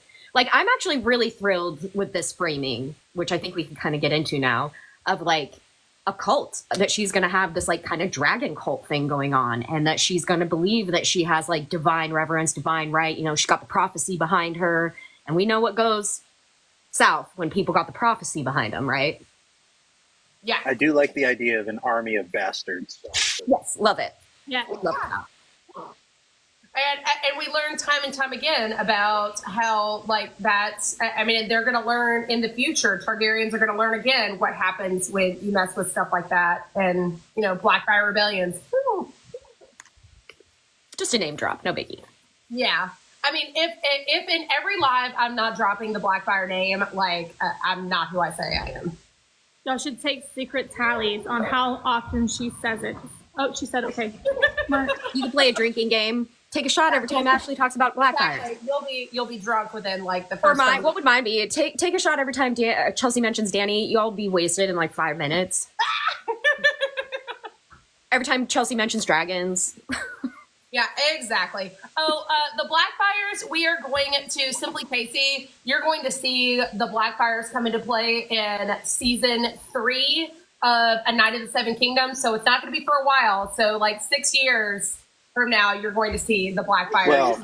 Well, directly, but like there's also the idea that so you're going to they might be adding stuff into, they should add it into the first season. Yeah. Oh, yeah. They'll be brought up. They will be brought up in every season of the Dunk and Egg series of The Night of the Seven Kingdoms. But we will meet Daemon Blackfire the second in season 3.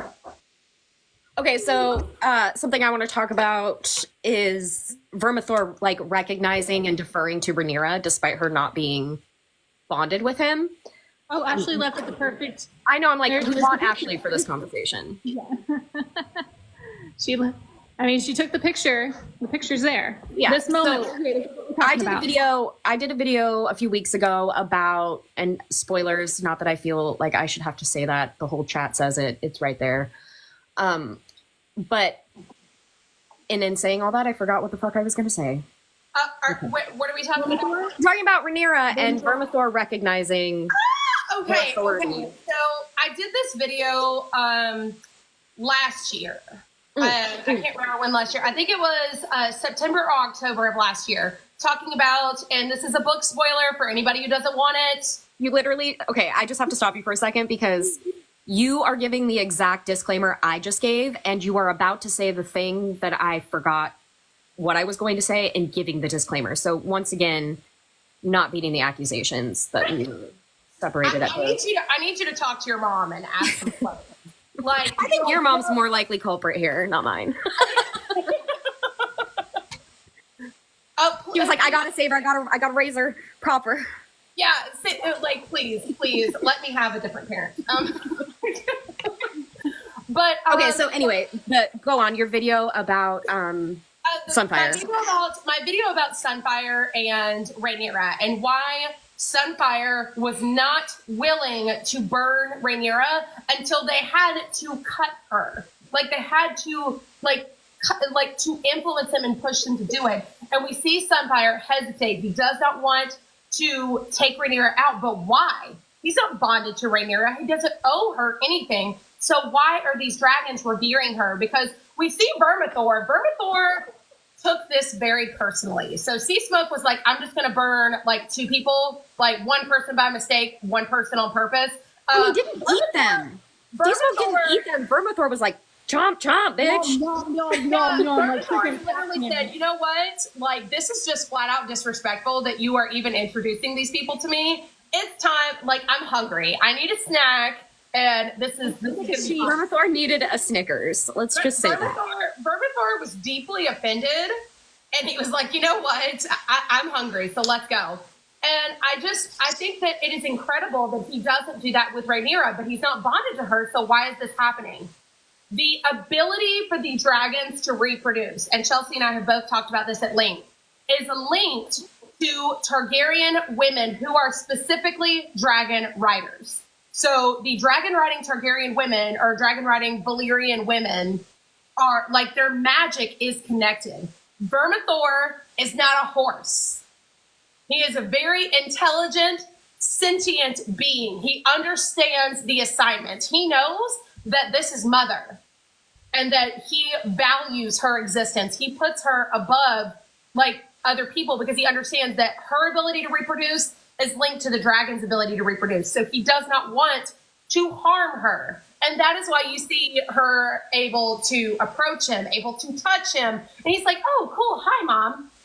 Because and to go off of the Sunfire and Rhaenyra thing, by my family tree, Sunfire is offspring of Syrax, which means that he was born of Rhaenyra and Syrax's bond. And so for me, that's the hesitation because she literally is mother to Sunfire.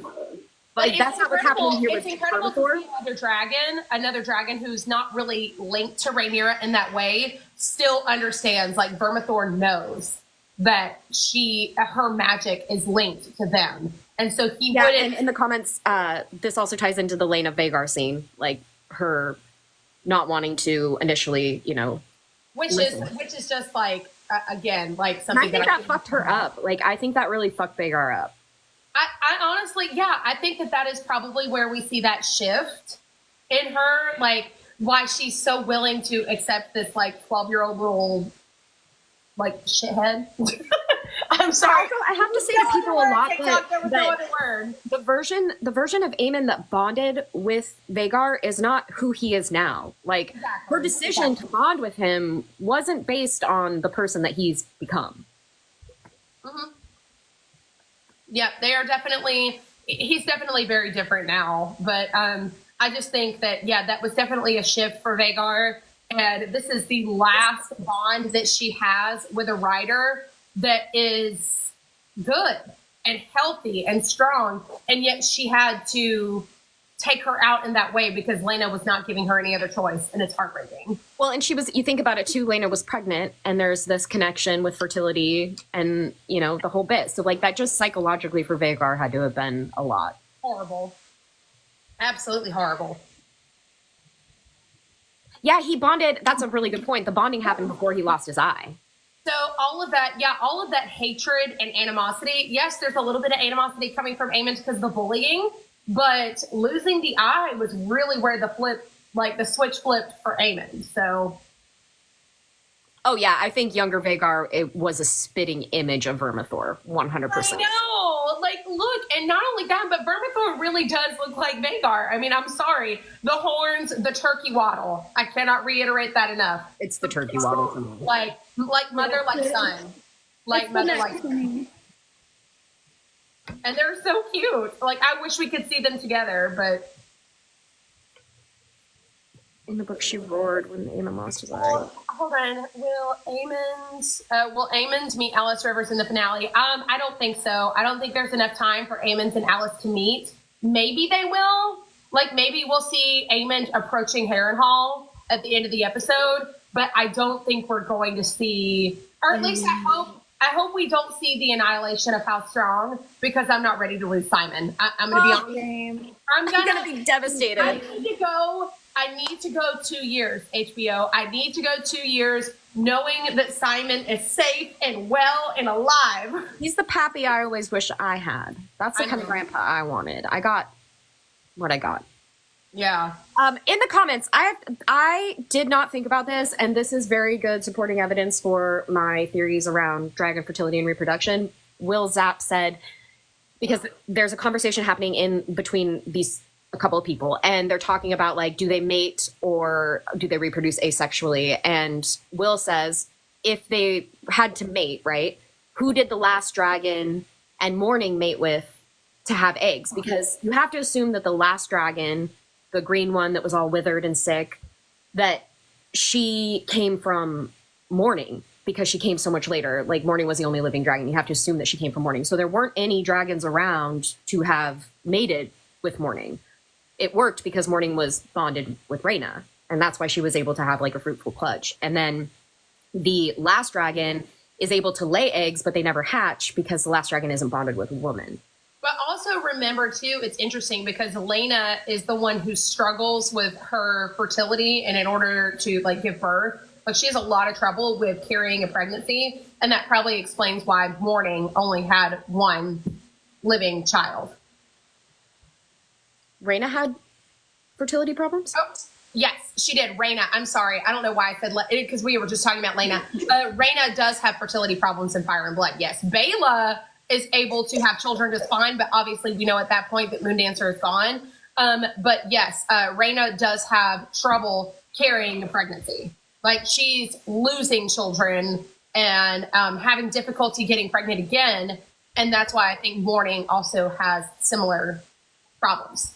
So it said maybe that's why the last dragon was so sickly. There was no dragon to father it. No, I don't think that's the case. I think the reason why the last dragon was so sickly is because Morning laid that clutch before reproductive maturity is what I think the issue was.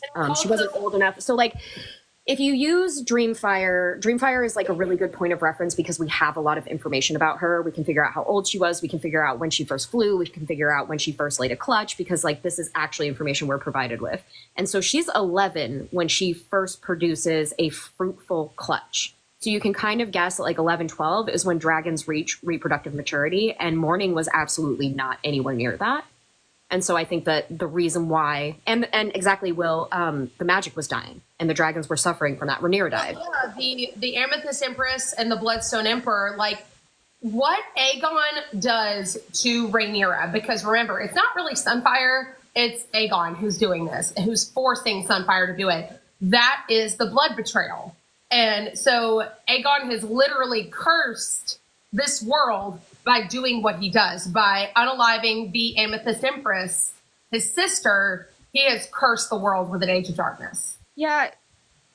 Rhaena had 6 kids. Okay, yeah, I didn't remember. I was referring to her earlier time, like, because she did lose a baby while Bela was pregnant, and there was difficulty before, like, and then I think Morning passes by the time Rhaena is successfully, like, has a bunch of kids. Like, Morning is already gone by then.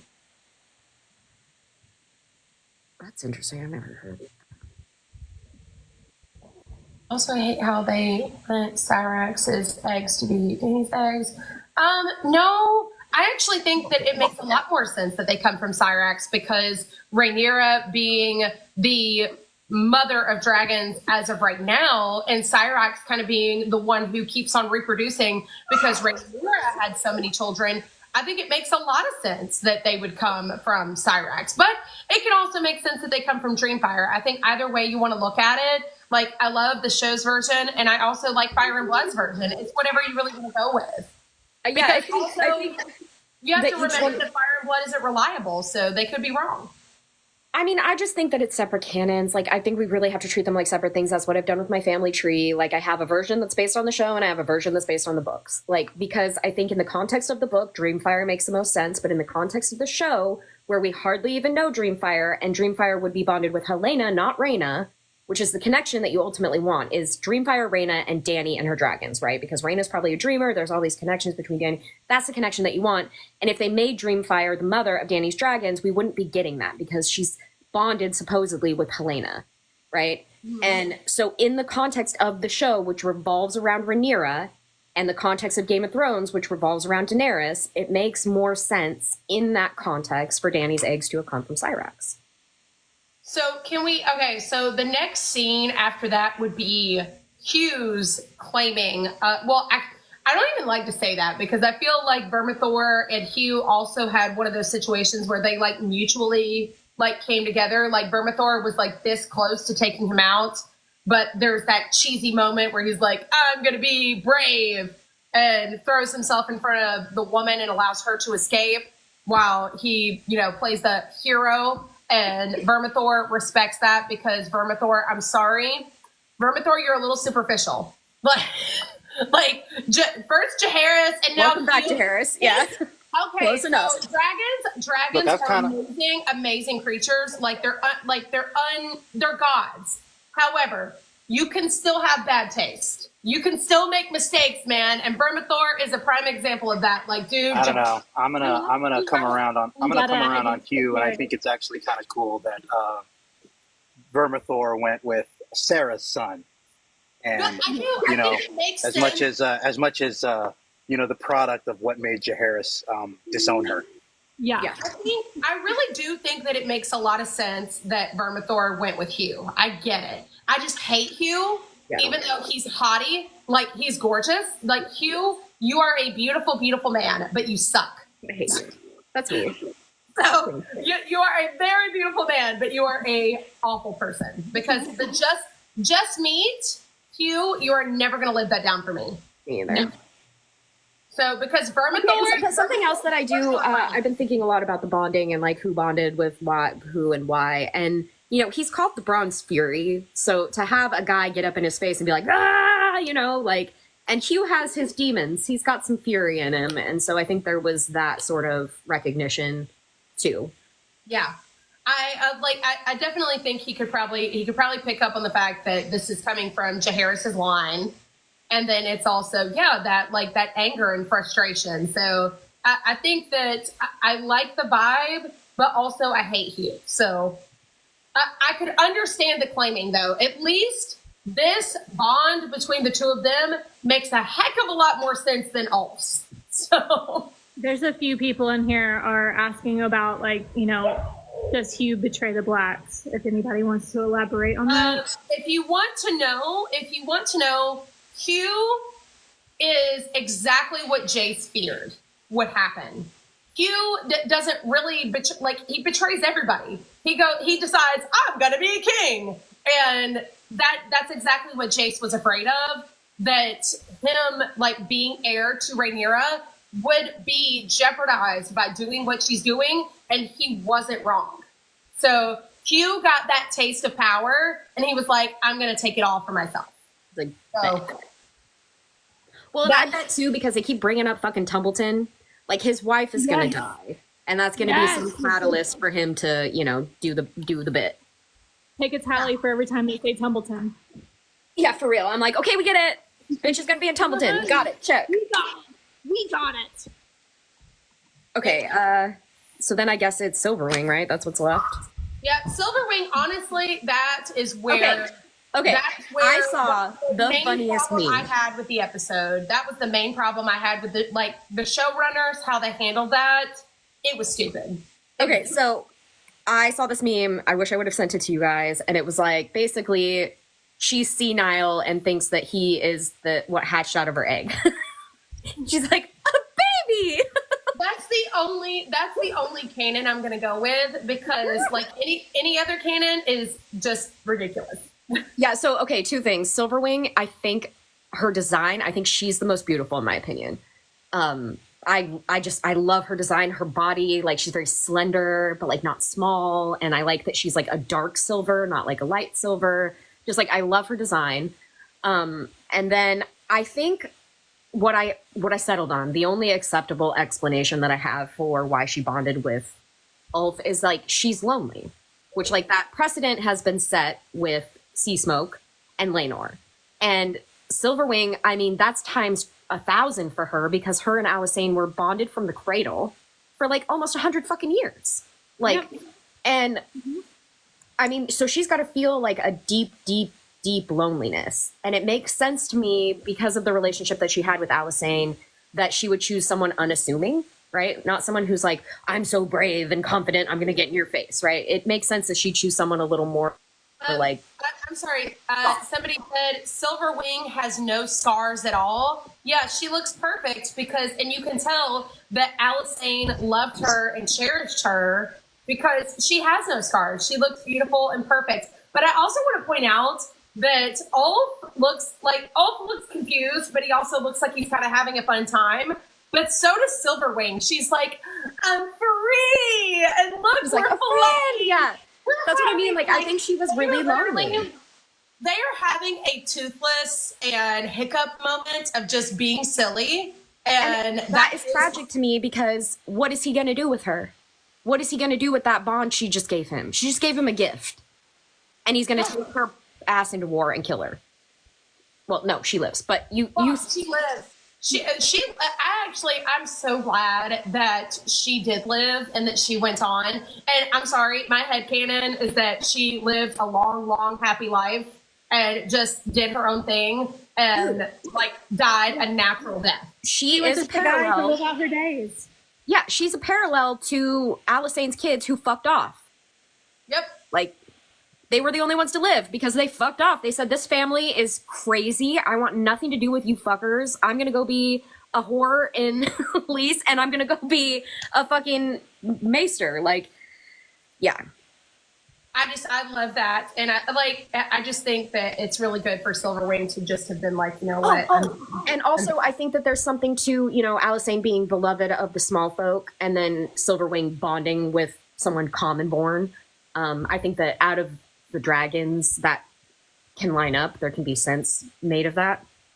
I wish it had been a common born woman that she bonded with, but I think Silverwing at this point is like beggars can't be choosers. Yeah, I think she was just really happy to see somebody. And I agree, that is absolutely, that scene, that bonding is like my least favorite that we've seen. I didn't love it at all. And it's because I hate Ulf. I hate Ulf. Honestly, okay, see, but I liked it. Hugh.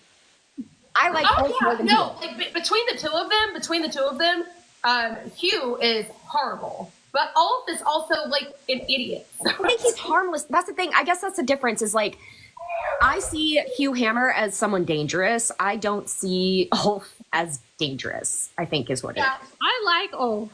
I like him. I think he's just kind of a goober. Like he doesn't. Goober. Yes. I don't know. I kind of like Hugh as well. I'm gonna disagree with y'all, but we'll see. I like Hugh. Just to Since when do you side with bootlickers? Just meat. Like I'm sorry, you're never escaping that. But I will say, anytime I see Hugh on the TV, I'm just like. The just meat comment is actually what I like about him because that's a guy who understands.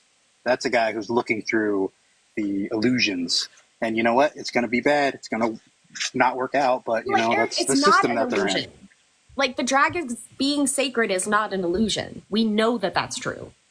Yeah. Well, no, it is, but that's not how they're used. And that's what he's picking up in that scene. Because it's like we were saying, we don't like how the way any of the Targaryens are treating with their dragons. That's what I mean. That's what I like about Hugh. He's going to do the wrong things with it, but it's like that's where you like that he's calling out the hypocrisy of it all.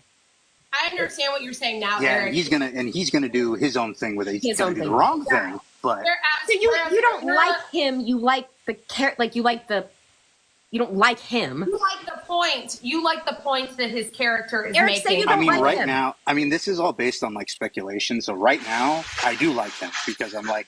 He's saying the right things. Now he's going to fuck up, I think, but I also know how the story goes. So it's like I have that bias built in there. Fine. Be the contrarian of the group as usual. See if I'm fair. It's my damn job. Okay, spoken like a Capricorn. Like that's all I'll say about it. Very Capricorn of him. It's very Capricorn of you.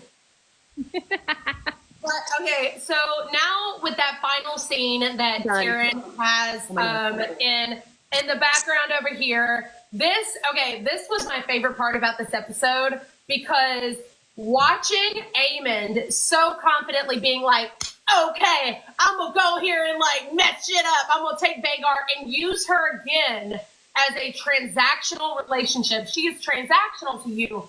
All she means to you, Aemond, is this right here. Like the only thing that she has of value to you is her ability to keep you in power. Kill things. He does not see Vhagar as anything else. So he's like, yeah, I'm gonna go kick some ass. And then he sees, oh yeah, it's just Silverwing over there.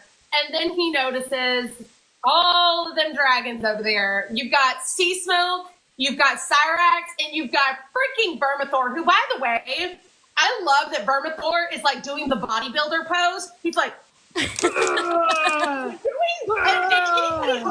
anybody thinking of like, I don't know if anybody who's ever followed like bodybuilding, but watching these bodybuilders, like it's such a like Vermithor's like, That's a wide stance, No, my Eric's guy. gonna take the most unflattering stills of that. I'm like, give this man, I'm sorry, not man, give this dragon his trophy. He wins Mr. Olympia because that's a really good bodybuilder pose, man. He's bulked up. He's like, fuck around, find out, bitch. Bitch. Yeah. Also, at the same time, I think that Vermithor is probably also like looking out at Vagar and being like, "Mommy, Mommy. That TikTok that you sent me last night, Ashley, where Eamon's on Vagar, and he's like, back it up, Terry. Put it in reverse, put it Terry. in reverse, Terry." And then Vagar's like, "What? What'd you say back there? I love how it took Vagar a second to turn because she's like, "What was that, Visenya? Visenya, what'd you say?" Aren't we flying the door to get the Dorshman? I will never get over the senile Vagar memes. Like, my favorite is the like, when did the Dornish get dragons, Visenya? I love it so much, and like, I'm sorry, but Vermithor, Mr. Olympia, I'm voting for you, man. Got my vote, buddy. Give this guy his trophy because. Yeah, I don't know, Andy. Did Ulf fly out himself, or did Rhaenyra tell him to like go? You know, to No, he was King's just taking a joyride. He was literally I think that he I had. assumed he just left out of that cave and just Yeah, I flew felt wherever. like he got on her, and she was like, "Let's go, bitch." Based on how this bond happened, it seems like Silverwing owns Ulf. Like, she's in charge, and Ulf is here, and Silverwing's up here. So she's in charge. She decides where they go. She's like, "Okay, we're going over here because I haven't been out in such a long time. I've been stuck down here. We're going to go fly. We're going to have fun." And Ulf's like, "Okay." Look, I'm just saying that me personally, I can identify with Ulf in that situation. So, that's what I'm seeing in that scene. If I had to bond with a dragon, With princess.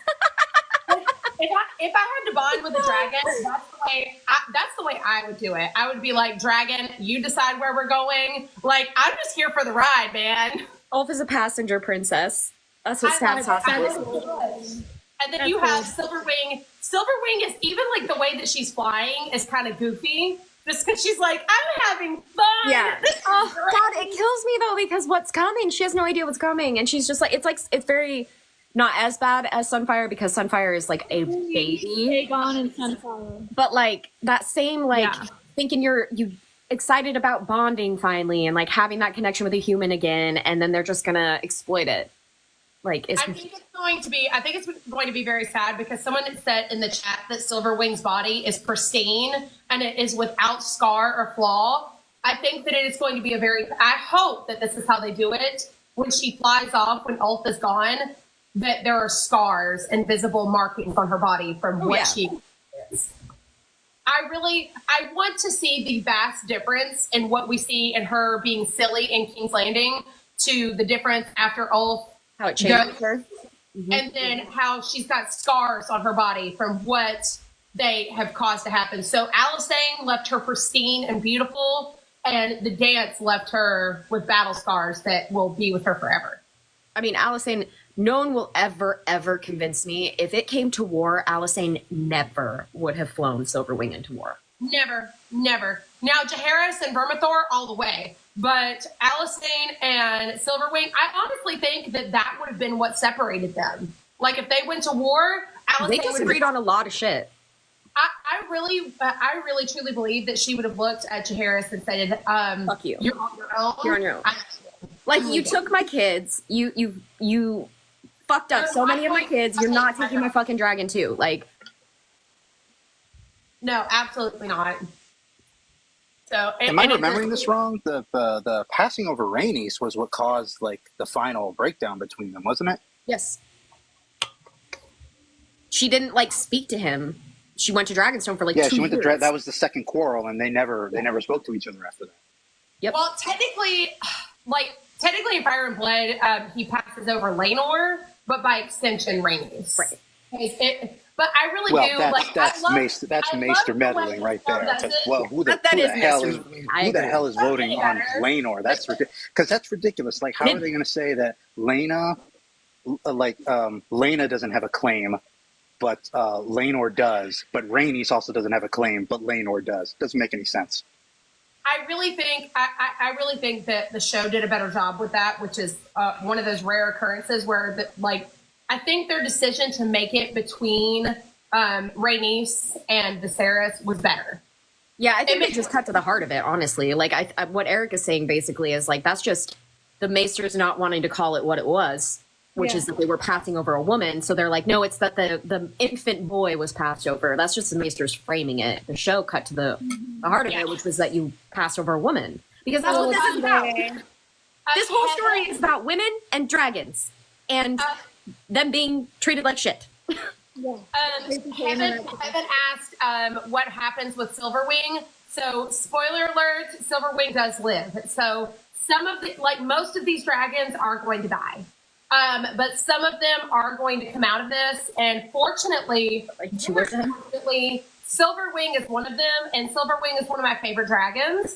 So, I was very glad that she would be the one to, thank you, House of Nettles. But I'm very glad that Silverwing was one of the ones that does survive and moves on. But unfortunately, she's not going to move on without battle scars. And what I was trying to point out is that right now she's innocent and happy because that's the way Alysanne left her. But also, I mean, it's not like Silverwing hasn't experienced loss because she's experienced Alysanne's loss. She's experienced the loss of her own children. But at the same time, she's got no battle scars. There's nothing physically wrong with her. And yet she's about to lose so much of herself during the dance because she's going to be harmed. Yeah. So while she will fly away and while she will be free, she won't be free without any sort of she's going to have PTSD is what I mean. No, that's when you were talking earlier about how war will change her. I immediately was thinking psychologically. Like how that changes her. We were talking about how she's goofy and kind of silly and she just want to go for a joyride. Like she's going to be stripped of all of that. We won't see that version of Silverwing by the end of the war. And I think that that's the reason why we have to think she doesn't have any desire to bond with a human again. And that's because a human took her gift and he stomped on it. I want to take this. Someone in the comments said, did any of Alysanne's dead children have dragons? No. So none of Alysanne's children are dragon riders. And I believe this is, and I need to sit down and just make this next installment of the Dragon Fertility series because it is Silverwing and Alysanne. They deserve their own video. It's very complicated because I think that, yes, Silverwing laid clutches that were fertile because she had her bond with Alysanne. I think that some of them probably hatched and I think that all of them fucking died. And it has to do with Cannibal, how Cannibal got his name. He was known for eating eggs, hatchlings, young dragons. It's not that I don't think that Silverwing had children. She had children, but like Alysanne, all of them except for Grey Ghost died. Because I think the Grey Ghost was born of Silverwing. Can I ask about some tinfoil stuff? You might not want to consider this at all, but at least in the later part of Jaehaerys' reign, it's very notable that the entire small council, with the exception of Corlys Velaryon, is basically all Old Town people. So I'm wondering if so they're killing them. If something is going on because it is pretty remarkable that they had so many kids and not Rhaenyra's when the dragons shot up. Right. Right, exactly. No, and people want always trying to engage me when they see my family tree and that I don't have any offspring, any known living offspring that are adults that we know that are named in the series coming off of Silverwing, and people really push back on this. They're like, but Alysanne was so fertile, blah, blah, blah. Well, riddle me this. Why were none of her children dragon riders? Why did she not do the cradle egg thing, even though that is what Rhaena did for her? It doesn't check out. There's something weird going on. And we see parallels between the women and their dragons and the women and their, how both Helena and Rhaena have twins. And we see Dreamfire go on to have Morgul and Shrykos, who are essentially twins that then bond with twins. So you see these different parallels. And so with Alysanne, you're seeing this parallel of the only children of hers that outlive her are the ones who fucked off, who went somewhere else, who didn't have anything to do with the family, didn't have anything to do with Westeros. And this is reflected in one, Silverwing living and fucking off, and then one of her only surviving children being Grey Ghost, who was wild and unclaimed. So someone said Jaehaerys hated women and dragons, beat him with a hammer. Yes. Okay, yes, you're right. Okay, I'm misspeaking here. Balon, Aemon, and Alyssa were dragon riders, but they bonded with dragons who were like adult, at least like young adult dragons. They were not. No, there was no bonding. There was no bonding of from the cradle. Yeah. None of Is none what of in the Chelsea's trying to creators. say. Jaehaerys is literally just a guy. Hit him with your dragon. Yeah. When Please is that over? eat him. Like we need like that moment, like with Shrek and Donkey, where dragon just eats Lord Farquaad. Like, please eat Jaehaerys. Eat Jaehaerys. Do you guys think that show is trying to make Aegon likable? No, not really. I mean, I think have, the like, show. I The feel show- bad. I don't enjoy watching him. Likable. So likable in No, the just sense of like, likable in the sense of like you have positive feelings towards him, but like I don't like the guy. Like like at this point, it's starting to become, I think, like especially with Tom's performance of performing all that pain and agony. Like I think we are getting into like Reek territory, where it's like you have an examination of like who he was and what he did, whether he deserves this in particular, and how it came about. So, yeah, I mean, especially Because like after Reek ain't justice, you know. Especially- Ramsay's no, giving him yeah. that injustice. I mean, especially after losing his son, like you have to wonder how many times this guy really deserved to get knocked down. And did Sunfire deserve any of that? No.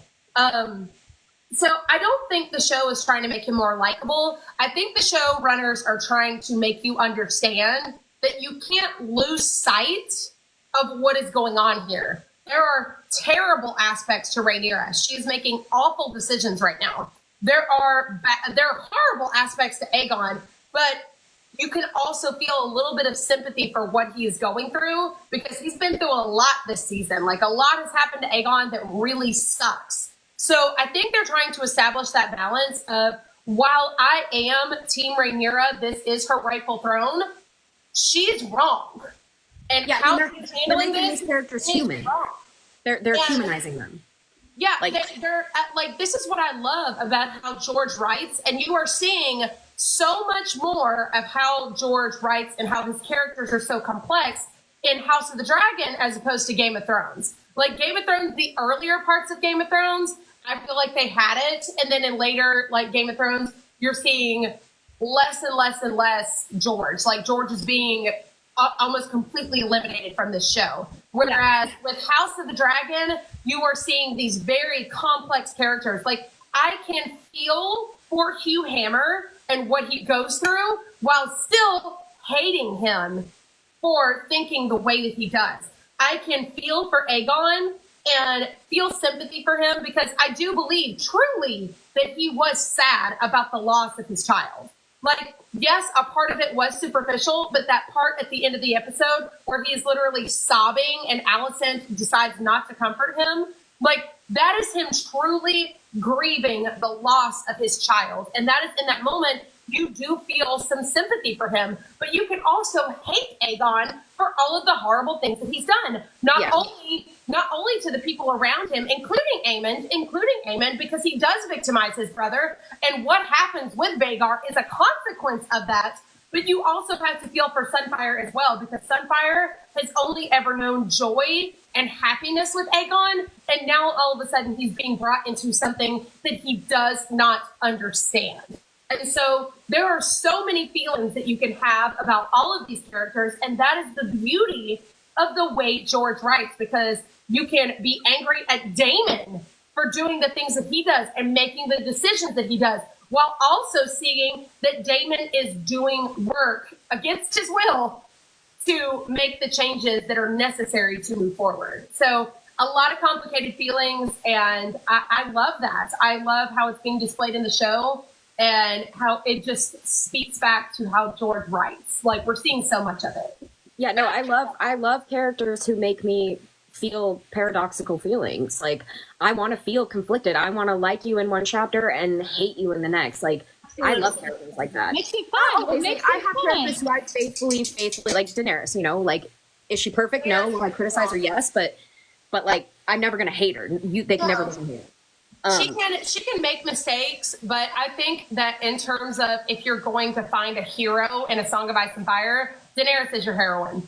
Like that's the only clearly good character in the entire series who's almost without flaw. I think her biggest flaw is how much she cares. Well, and just so we're very, very clear here, we are only talking about book Daenerys. We are never talking about show Daenerys. No, TV Daenerys. So we've all kind of spoken about this. D&D knew where they were going with Daenerys' character from the get-go. Yeah. Daenerys' reactions and her behavior and how she talks, and I feel that it is such a disservice to Emilia because she could have done it so well. It's just like the whole thing with Cersei. I feel that Lena Headey was robbed of being able to play Cersei to that madness degree because Lena has that face, man. She's gorgeous, but she has the face of a woman who can just go over the edge with the crazy. And I feel like we're missing out on seeing that from her, and it sucks. But like these actors who appreciated the books for what they were robbed of being able to like play the characters as they should have been played in the books. Oh my God, are you kidding? Like Peter Dinklage as like a book accurate Tyrion? Like, oh my gosh. And Tyrion still comes off as a villain in the show, but the way he does it in the books, because at first you are really rooting for Tyrion. In a Game of Thrones, the first book in the series, you're like, yeah, like Tyrion's not a bad guy. But then you get to Clash and you're like, wait a minute, like he's not very nice. And then it gets slowly, you get like with Storm, and then like with each book you see more and more that Tyrion is a horrible, horrible person. Absolutely awful. And that it's always been there in him, that he has always been and always will be Tywin's son. Like this has never been, no truer words have been spoken that Tywin and Tyrion are. I just read that chapter. Jenna said it, and I just read that chapter. Yeah, Jenna was speaking truths, and Tywin didn't like her for it. So, he said, "Fuck you! You don't know me." And she was like, "I do, though, brother. I do." Jenna, one of our favorite Lannisters. And she knew him. You have to think that Jenna knew him while he was happy, while he was happily married, and she still knew, hey, buddy, Tyrion's yours. Like 100%, you cannot deny this kid. And you see that he doesn't deny him because he knows that he can't. Yeah. Because that's your kid, man. That's your baby. He knows Tywin of Tywins of all. In fact, he's better at being Tywin than Tywin. He's very Tywin coded, whether he likes it or not. There's something that's interesting in the Winds sample chapter that we have of Tyrion, is that let me explain this, because in Clash he has this thought of what his father tells him. He's like, why'd you take your helmet off? That's why you lost your nose. And Tyrion's like, well, I guess I could have drowned instead. That's what he's thinking, because that's why he took his helmet off. And then in the Winds sample chapter, he's talking to Penny about how you need to wear your helmet. And he's like echoing his dad's word. And it's like, he is literally becoming Tywin in a lot of subtle ways. But also real quick about that Jaime chapter that y'all were talking about. I love Aunt Jenna, and I love that scene. She's one of my favorites. Because her very first exchange with him is so great. She's like, "I'm sorry for your loss," and he's like, "What about his hand?" And he's like, "I had a new one made of gold." And she's like, "Oh, very nice. Will they make you a gold father too?" Like, you dumbass! Like, that is not what I meant. Gemma and Kevin Lannister are my favorite Lannisters. That kind of calls back to Jaime and what value he put on Tywin, which is almost nothing. Like Tywin was a horrible father, and he really doesn't grieve him. Like Cersei grieves Tywin in the way that, like, without Tywin, she's losing her grip on things. Like, even though Tywin was kind of pushing her into things that she didn't want to be pushed into, it also means that she's losing power because Tywin's gone. Although in Cersei's Delulu world, she's the smartest and greatest person in the room. Yes. And she can handle it. She can handle it fine. She's got this. Let's see. Same here. Women deserve to be angry and act out a little. I mean, I guess depending on what women you're talking about, because I definitely think that Cersei deserves to act out. because like Cersei's been through some stuff, man. Even though Cersei's a terrible person, like she's also been through a lot of things by the men in her life, and she deserves to take it out on them a little bit.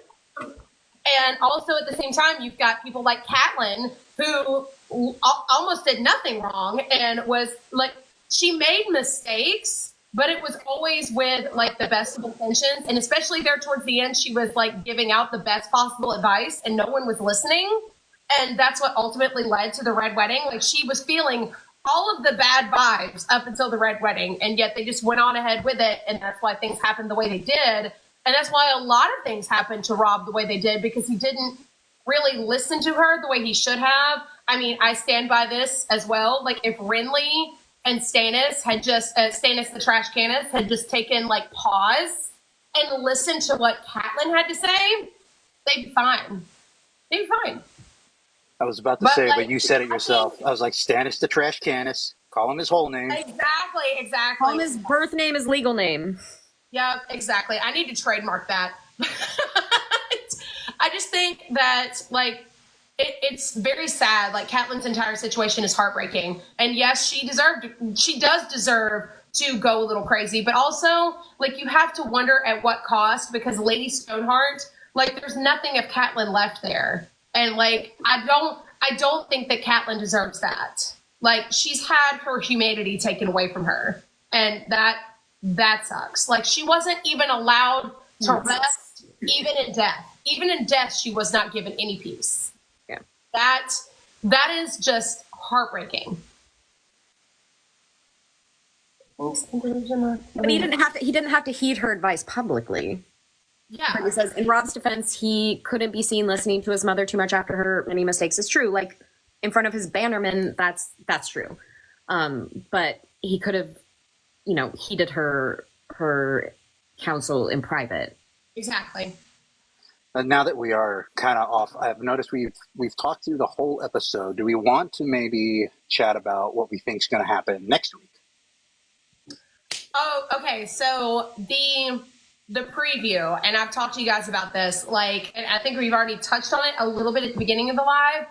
Helena does not look well. No.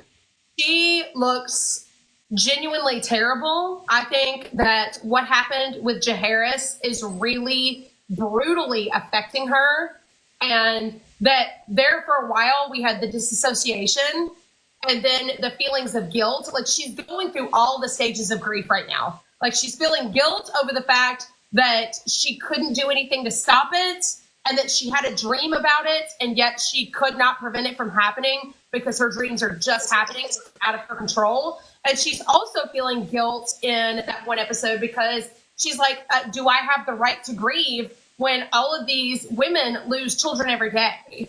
And so she's like having those conflicted feelings with herself. But then I think she's in like some of the final stages of her grief right now, to where it is just consuming her. And the nerve, the absolute, I want to say some choice words on here. I really do. But the audacity, Aemond, like, you are the reason why your sister no longer has a son. The audacity of you to ask her to take her dragon into war, that's bold.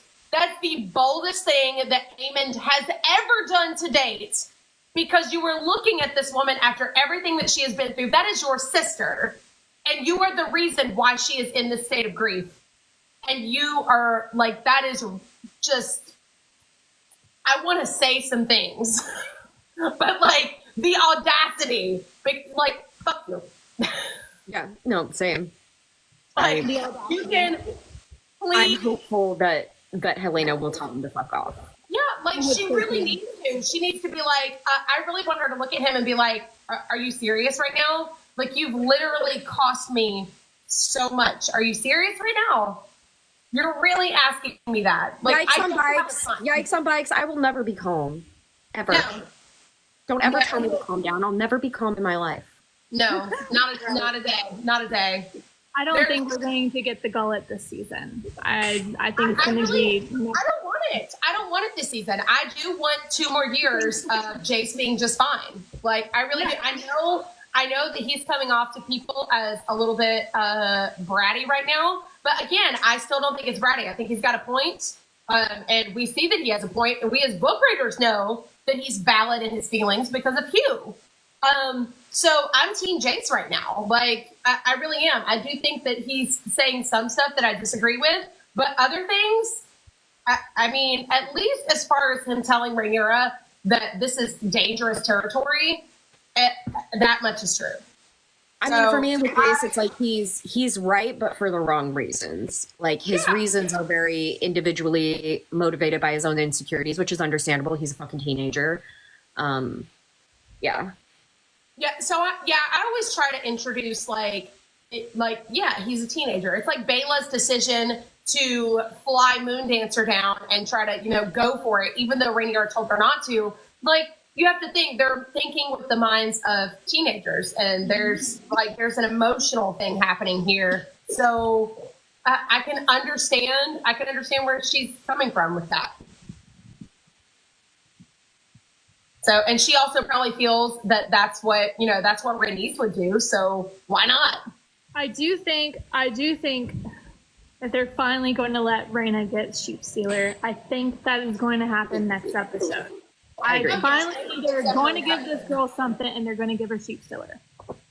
I do think that that's going to happen, and it's going to be fun to see. I do really hate that we are losing Nettles, but I do think it's in the context of the show. I get it because the show and the book, like we've said, are different canons. So there you go. Yeah, I think that we're going to see the build up though, like maybe her doing some Nettle things like feeding sheep to Sheep Stealer to earn, Sheep Stealer's trust. I think she's going to do a lot of Nettle things to do it, but I think that we're going to get it next episode, finally. Oh, yeah, someone said, okay, so he's a kid that is the societal other, and him being like, this is logical. Yes, absolutely. Absolutely. Jace's behavior, Jace has been bullied by his uncles for being illegitimate, and this is a very, very touchy subject for him. And a lot of people in King's Landing have been saying it. People in Westeros have been saying, behind his back, but he's aware. So, and the older he gets, the more and more like Harwin, oh my God, Rhaenyra, you miscalculated that one. He pointed it out. Did you know I would look just like him? Are you crazy? I mean, I get it. I get the frustration because he's just a kid and he's dealing with all of this. And then he has Rhaenyra, who is clearly at this point becoming more and more power hungry and losing sight of what really matters. So much so that she's willing to give these dragons, these beautiful, amazing creatures to just anybody. And that makes him feel invalidated. That makes him feel less important. And I think in her doing that, Daemon's finally going to leave Harrenhal, even though I have not been mad this whole time about the whole Harrenhal.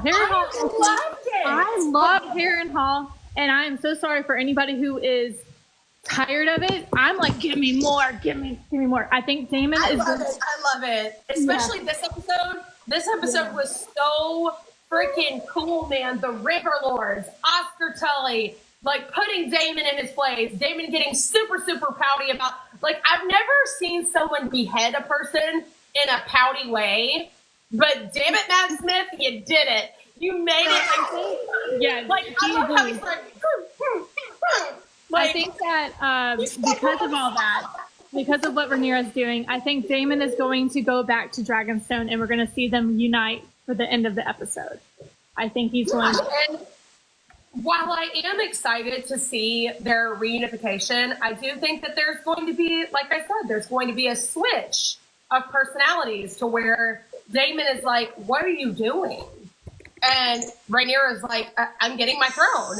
And Daemon's like, but at what cost? At what cost are you doing this? Yes, see, Willie, Harrenhal's very House of the Undying coded. Yes, very much so. Yes. Oh my gosh. I really wish we had Chelsea here right now because Chelsea? I'm here. No, I'm here. I'm sorry. I had to answer a work email. I'm here. Okay, so someone said that Harrenhal, Damon's journey into Harrenhal is very House of the Undying coded. Oh yeah, you've even got him probably being like drugged. Yeah. Yes. Oh yes. He's definitely being drugged. Like, and so it makes me wonder what he's drinking. Is he drinking something from the Weirwoods? Is he drinking something similar to Shade of the Evening? Mm-hmm. Like, what's she doing? I mean, I'm gonna guess that because it's her and it's the Old Gods, it's got something to do with the Weirwoods rather than Shade of the Evening. But you know, my husband. I think that her magic. I think we've already like we've said it so many times. So I'm sorry for getting repetitive, but oh well, get over it. I think that her magic does have everything to do with the Old Gods and Northern magic, and that's whatever she is giving him, like. Tree sap. I don't know what's happening here, but he's being given something. I don't. Yeah. So I think my vibe is that because shade. What is it called? Shade of the Evening. Yes. That comes from like the blue Weirwoods. So it's like what there should be some kind of drink that comes from the red ones. I feel like. that's what I'm saying. Like, not even paste, but like something like. It Right, looks yeah. like blood, but blue blood. Ooh, here's a glass of red wine, Damon. Drink it. It's a good Merlot. She does hand him something to drink, and then preceding that, he has the trippiest shit that happens to him. So, Yeah. But I love Alice's eerie vibe, and I think that like that goes back to George. We would really like for you to write some horror stuff after you're finished with A Song of Ice and Fire. Finish the series and then get into the horror genre, because I feel that's his calling. Like yes. he could really the prologue of Winds. Sorry, not the prologue of Winds. The prologue of Dance is just eerie as fuck. Yeah, I think that he could put Stephen King to shame. I do. Oh, and that's not hard to do. Stephen King is a fucking blowhard. He's so overrated. There are women horror writers who put his ass to shame. The way he's talking to George, and he's like, I write like several pages a week. And George is like, that's because it's shit. That's why. Yeah, that's because the writing is bad. I mean, I thought the writing was good when I was a kid. Yeah, when I was a teenager. I haven't sat down and read a Stephen King book since I was a teenager. Yeah, no, it's because it's fucking. It's kind of like Goosebumps. It's like Goosebumps. It's childish and silly. It's Goosebumps for grown-ups. So, like, I mean, I thought that it was cool when I was a kid. If anyone ever has any horror book, like they're looking for horror book recommendations, let me know. I have many, and they're all women. And they're all like, yeah, I love a good horror. Let me tell you, nobody can write horror like women, especially Korean and Vietnamese women. Nobody writes horror like they do. I will say this that kind of does drive me a little bit crazy about George. Is I feel like he's writing one page of Winds a month. A month. If at all. He types a word a day. A word a day. How do you guys feel? I mean, how do you guys feel about the idea that like it's done and he's just sitting on it? I'm determined to believe that he's waiting going for that August announcement. He's announcing it next month, y'all. It's happening. No, he would never. He would never like, sit on it. Sit on it. Yeah, I don't think so he's either. just mad. I think he's just mad that we've all guessed it. So he's like, it's not happening. So shut up.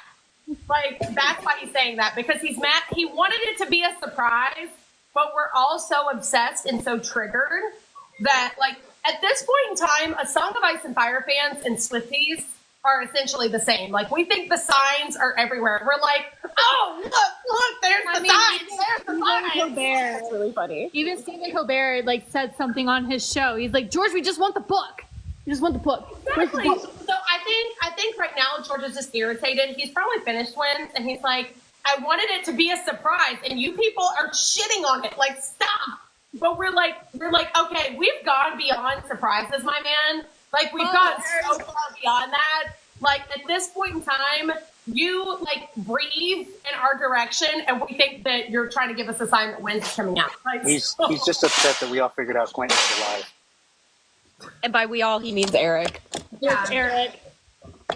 He's pissed off that Eric figured it out. That was going to be the big reveal. I'm telling you, I need wins at the hopefully at the beginning of 2025, and I need to read through. I'm going to take days off because I need to just read through the book, and I need to get to the part where Daenerys goes to Yunkai, and she's like, "I'm gonna rescue Dario," and she's like, "Who is this?" And then he's not there. Not Dario. Who is this guy? Who is this man who has a blue wig on? That's a lie. That's not Dario. And then she goes to Marine. She goes to Marine, okay? And it's going to be the most iconic moment because she's going to see this strange ship coming in. And Dario's going to be on the ship hi, bitch. Hey, baby. And we need Terry Lloyd to narrate the book. That is a must. Yes. Oh, I love the way Harry is so animated. You can tell that he is a Song of Ice and Fire super fan because he is so excited when he's reading Dunk and Egg. He does a different voice for each person. I am telling you, every single voice that he does is believable, including the female voices. It's dead on the money. And I'm like, I love the excitement, the enthusiasm that he brings to it. And Joe Treese does a good job, but Harry Lloyd does the job of somebody who has been sitting with these books for a long time and truly loves and appreciates them and is just so excited to be a part of this. So I really want to see him continue on with George's work because I think he deserves it. Heaven asked what order you should read things in, and I mean everyone's already answered how I would answer in the chat, which is I would read the main series in order first. That's I think the best way to read it, and then you can do this group would recommend the novellas probably after the main series, and then I would recommend the novellas to certain people who have read everything else. Who have read everything else but the novellas. I don't know who you're talking about. Yeah, we don't know. It's just okay. So a little background on this group. We have a separate chat group of myself, Taryn, and Eric, and we're called the Knights of the Pussy Willows. And if you have read, I'm not allowed. I'm not in it. If you have read A Knight of the Seven Kingdoms, all 3 books. You know who the Knight of the Pussy Willows is. And she doesn't get to be a part of our group. She can't sit with us until she reads the books. Because you have to understand. Do you see how I'm being othered in this group right now? Wow. So, I am deeply, deeply attached to these novellas. They are my life. She's very emotional about it.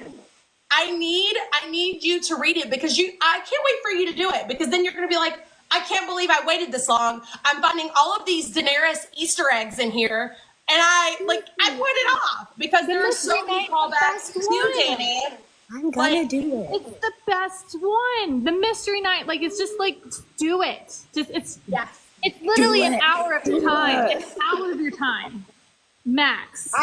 I know. You can read them all one day. One day you can read all 3. Look here. That's how short they are. Things. You guys know I'm very type A, and I have to do things in a certain order. And so I have to finish the tandem read that we're doing first. I can't read 2 things at the same time. I'm not that kind of person. I've never in my life been able to read 2 books at the same time. 1 book at a time person. Here he comes. You're doing a tandem read and you can't read 2 books at once. Interesting. Owned by her own life. You liar. It's very funny. They're technically the same book. Technically, but he did. Astera, we have gone through the entire episode of House of the Dragon, and we are now moving on to the Dunk and Egg series. And they are now harassing Chelsea for not having read the Dunk and Egg novellas. We will relentlessly harass Chelsea. Sorry. Yeah, this turned into a roast. I was unaware. This whole entire episode will be posted to our YouTube page, and we go through every scene of the show in depth. So it will be posted. Eric will post it tonight, tomorrow. Yes, and he's the I can Lord post at it. It's up to sooner him. than last week because we don't have some weirdo reporting us. Yeah, that was. Oh, right, because we had to get from different. We had different hosts last week. Yeah. Sorry about that, y'all. Well, how do we feel? I feel like we're white. I feel like we covered everything. Does anybody? I guess this is the part at the end where we have to say the cheesy thing. Does anybody have any questions in the class? Any questions for the class? Yeah, we talked about the episode. We talked about some of the tandem read. We harassed Chelsea about Night of the Seven Kingdoms. I think we did it all. This is definitely a roast of Chelsea, and if you feel like bullying her, go follow her, Howard Harpy, and go bully her about reading the novellas. She needs to read the novellas. Do me a favor and comment on all of her videos. Have you read Duck and Egg yet? Have you Not read only that, guys. She has literally like 80 days to watch Star Wars too. She hasn't even watched Star Wars, and we're going to a Star Wars con. Exactly. We're going all together in You guys October. are coding all of my dirty laundry. Okay, here's what you do. I would like to mention that we plan on doing a group live, so it's going to look a little bit different in October to where we are all actually physically in the same place, and I am super In person. Okay, so actually, I should have sent this to the group, but I sent it to Eric. It was a TikTok that I found, and it's like that thing where you have like water in your mouth, and you're like, someone's talking or someone's doing something. It's like, how long can you keep the water in your mouth? And I thought it would be really funny if we did that, but it was like Game of Thrones, like Song of Ice and Fire related. like deep cut jokes or something, like someone's saying quotes from the book while three of us are like trying not to laugh, and I'm like, when Jamie calls that one guy Sir Butthole or whatever, like, you know. Okay, at that point, I'm spewing water everywhere. Because everything, okay, like, can we just say that Jamie and Daenerys are probably the funniest characters in the main series? Like, they're my favorite. Like, everything that's coming out of their mouths is just, and that is another reason why you have to read Dunk and Egg, because Egg, like, Dany comes by it honest. She comes by her sarcasm. It's in the blood. Humor, honestly. Like, she gets it from her great-grandfather. All right, so here's what y'all do. Here, if you want to help Chelsea out, we've made a rule.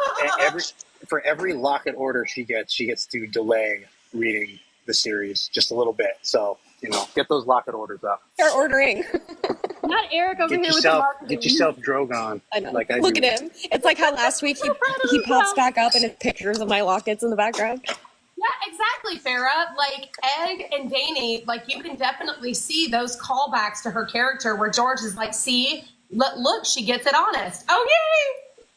You guys are literally all wearing them. Oh my god. It's Caesarion. Charlotte, I don't include my kids on social media, but I have two little girls, and one of them got her little Maylee's locket. And when I do my Ice Dragon video or Sea Smoke, either one, I'm going to include Charlotte's little Maylee's locket because it's so cute. If you want to order a dragon locket for your kids, like if your kids like see pictures of the dragons and they're like, oh, that's so pretty, order the small ones because my daughter is 6 and it looks so cute on her. The small locket, it very much complements the small frame of a child. Like it's so freaking cute. So I have some really unfortunate news actually. So those little lockets, they're the gold ones, and I am not going to be able to offer the gold ones anymore because I've placed a couple of orders that I've received from the supplier, and like the quality just has not been good.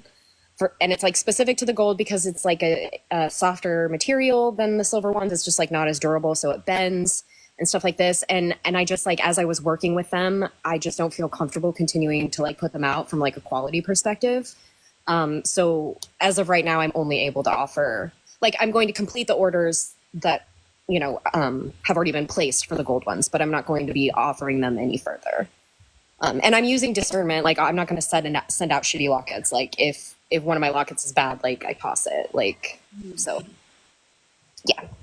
The gold But ones I'm thinking. I love mine, and I love the uniqueness of mine because I wanted to do a callback to the Blackfires because Rhaegal will be the Blackfire dragon, who's a dragon, who's not a black dragon, but he is going to be the black dragon. What's Chelsea doing? There's a fucking hornet like sitting on my phone. I hate it. Like the look of Chelsea right now is pretty. I'm just like not amused. And it's just like hanging out. Do you have any hairspray? I hate No, like he's literally just sitting there like staring at me. Oh, menacingly. Ooh. All right. Well, I have like 9 minutes left in me for this live. Okay, so how do we think the finale is going to end? Just thoughts and opinions on how we think it's all going to end, because obviously it's not going to end with the gullet. So how do we think it's going to end? I think Daemon coming back to Dragonstone and him being like, "What the fuck are you doing? What are these dragon seeds?" I think he's going to be very mad at her about the dragon seeds, which he should be. But I think it's going to end, or it's going to be pretty close to the end, where he leaves Harrenhal, he goes to Dragonstone, and he's like, "What the fuck?" Because he is the Targaryen legacy guy that is alive right now, and his duty is to uphold his legacy, and that just literally just slaps him in the face by doing that. I agree. Do we think that Aemond is going to get really like? I imagine that Helena is going to tell him to go screw himself. So I think that that's probably the moment that Aemond is going to throw a little tantrum and decide that he needs to annihilate House Strong to alleviate some of his like bad feelings. And I can see I really hope we don't see House Strong being taken out in this episode, but I think it would be really interesting to see him flying towards Harrenhal. This is what my delusional thing is. I think Rhaenyra is going to fly to Harrenhal. They're going to reconnect, and then that at the same time, because of what just happened with Aemon, he's going to push for them to march on Harrenhal, and we're going to get the switcheroo as Rhaenyra takes King's Landing at the very end. I think that's where we're headed. Do we think? Okay, I know that this is unrealistic. I know it is. But I really want the lads in the final episode. I really want them bad. I need it. Did we see? Okay, I have only watched the trailer for next week once when I watched it last night. Do we see Syrax and Sea Smoke going to Harrenhal? Like they're going to Daemon, right? I thought I saw that. Maybe not. Yeah. So they're not. I'm sorry. They are not going to Dragonstone. They Right, but I mean, maybe are they do they go get Daemon? I don't know. Well, I know in the story. Well, we know in the story that the whole thing is they sneak past the army from Harrenhal, and because the army is left and Vhagar's gone, they take. So I just see those things happen. So I do think that yes, Syrax and Sea Smoke that's where they're going, and then they will do the switcheroo, and then I don't know. We might end with Rhaenyra on the. I don't know. Cool. Where do we think this loyalty from Adam to Rhaenyra is coming from? I don't really understand it. I mean, I know that it happens in the book, but I don't know. I don't understand Adam's loyalty to her. My guess is, that he has loyalty to House Velaryon, and Velaryon is sworn to Rhaenyra's cause. I mean, I think that's the most obvious and direct. There might be more to infer about his motivations, but I also think they're setting something up with Corlys not being fully accepting of him right now. So I think that's going to push him more towards Rhaenyra, because Rhaenyra is the one who's raising him up, not Corlys right now. Well, yeah, someone said that in the comments too. Yeah, desire to be accepted, and Rhaenyra was very welcoming. Yeah, that is true. That is true. And then it's obvious that Syrax and Sea Smoke are connected because they're literally siblings. And so maybe that's a part of it as well. Yeah. Yeah, I mean, I definitely, like I said, that was one of the first things I said was I liked the the interaction that's happening between Sea Smoke and Cyrex at the same time. That Rhaenyra and Also, I think it's really funny how Sea Smoke is looking at Rhaenyra and he's like, "You're not taking him from me, okay? I found him. He's mine." Finders keepers. She's approaching Adam, and Sea Smoke is like, I like how and Cyrex does it too. They like do that little like dragon walk behind their person. They're just like, yeah. Cyrax is like, "Don't hurt her," and Sea Smoke is like, "I'm not gonna hurt her. I'm just telling her this is mine. This is my person. I picked him. He's my best friend." And Adam's like, "I literally don't know you." He chose me. I didn't pick him. Sea Smoke is determined. Sea Smoke is determined. I told you guys, like on his way to take him back to Dragonstone, he was like, "People, let me tell you about my best friend." Adam's just like, I don't know. yeah, I loved that. I like Sea Smoke is having the grandest of grand times, and Adam is disturbed by what is happening. Okay, guys, I'm gonna hop off. I gotta get Yeah, I think we covered it all. Yeah. All right. This is great, Here guys. comes- Thank you for being engaged in the chat. We love you all, and we'll see you next Love week it. for the final episode. Oh my gosh, the finale. I'm so excited. finale. Can't wait to talk to you guys about it. Bye, everybody. See you next week. Bye.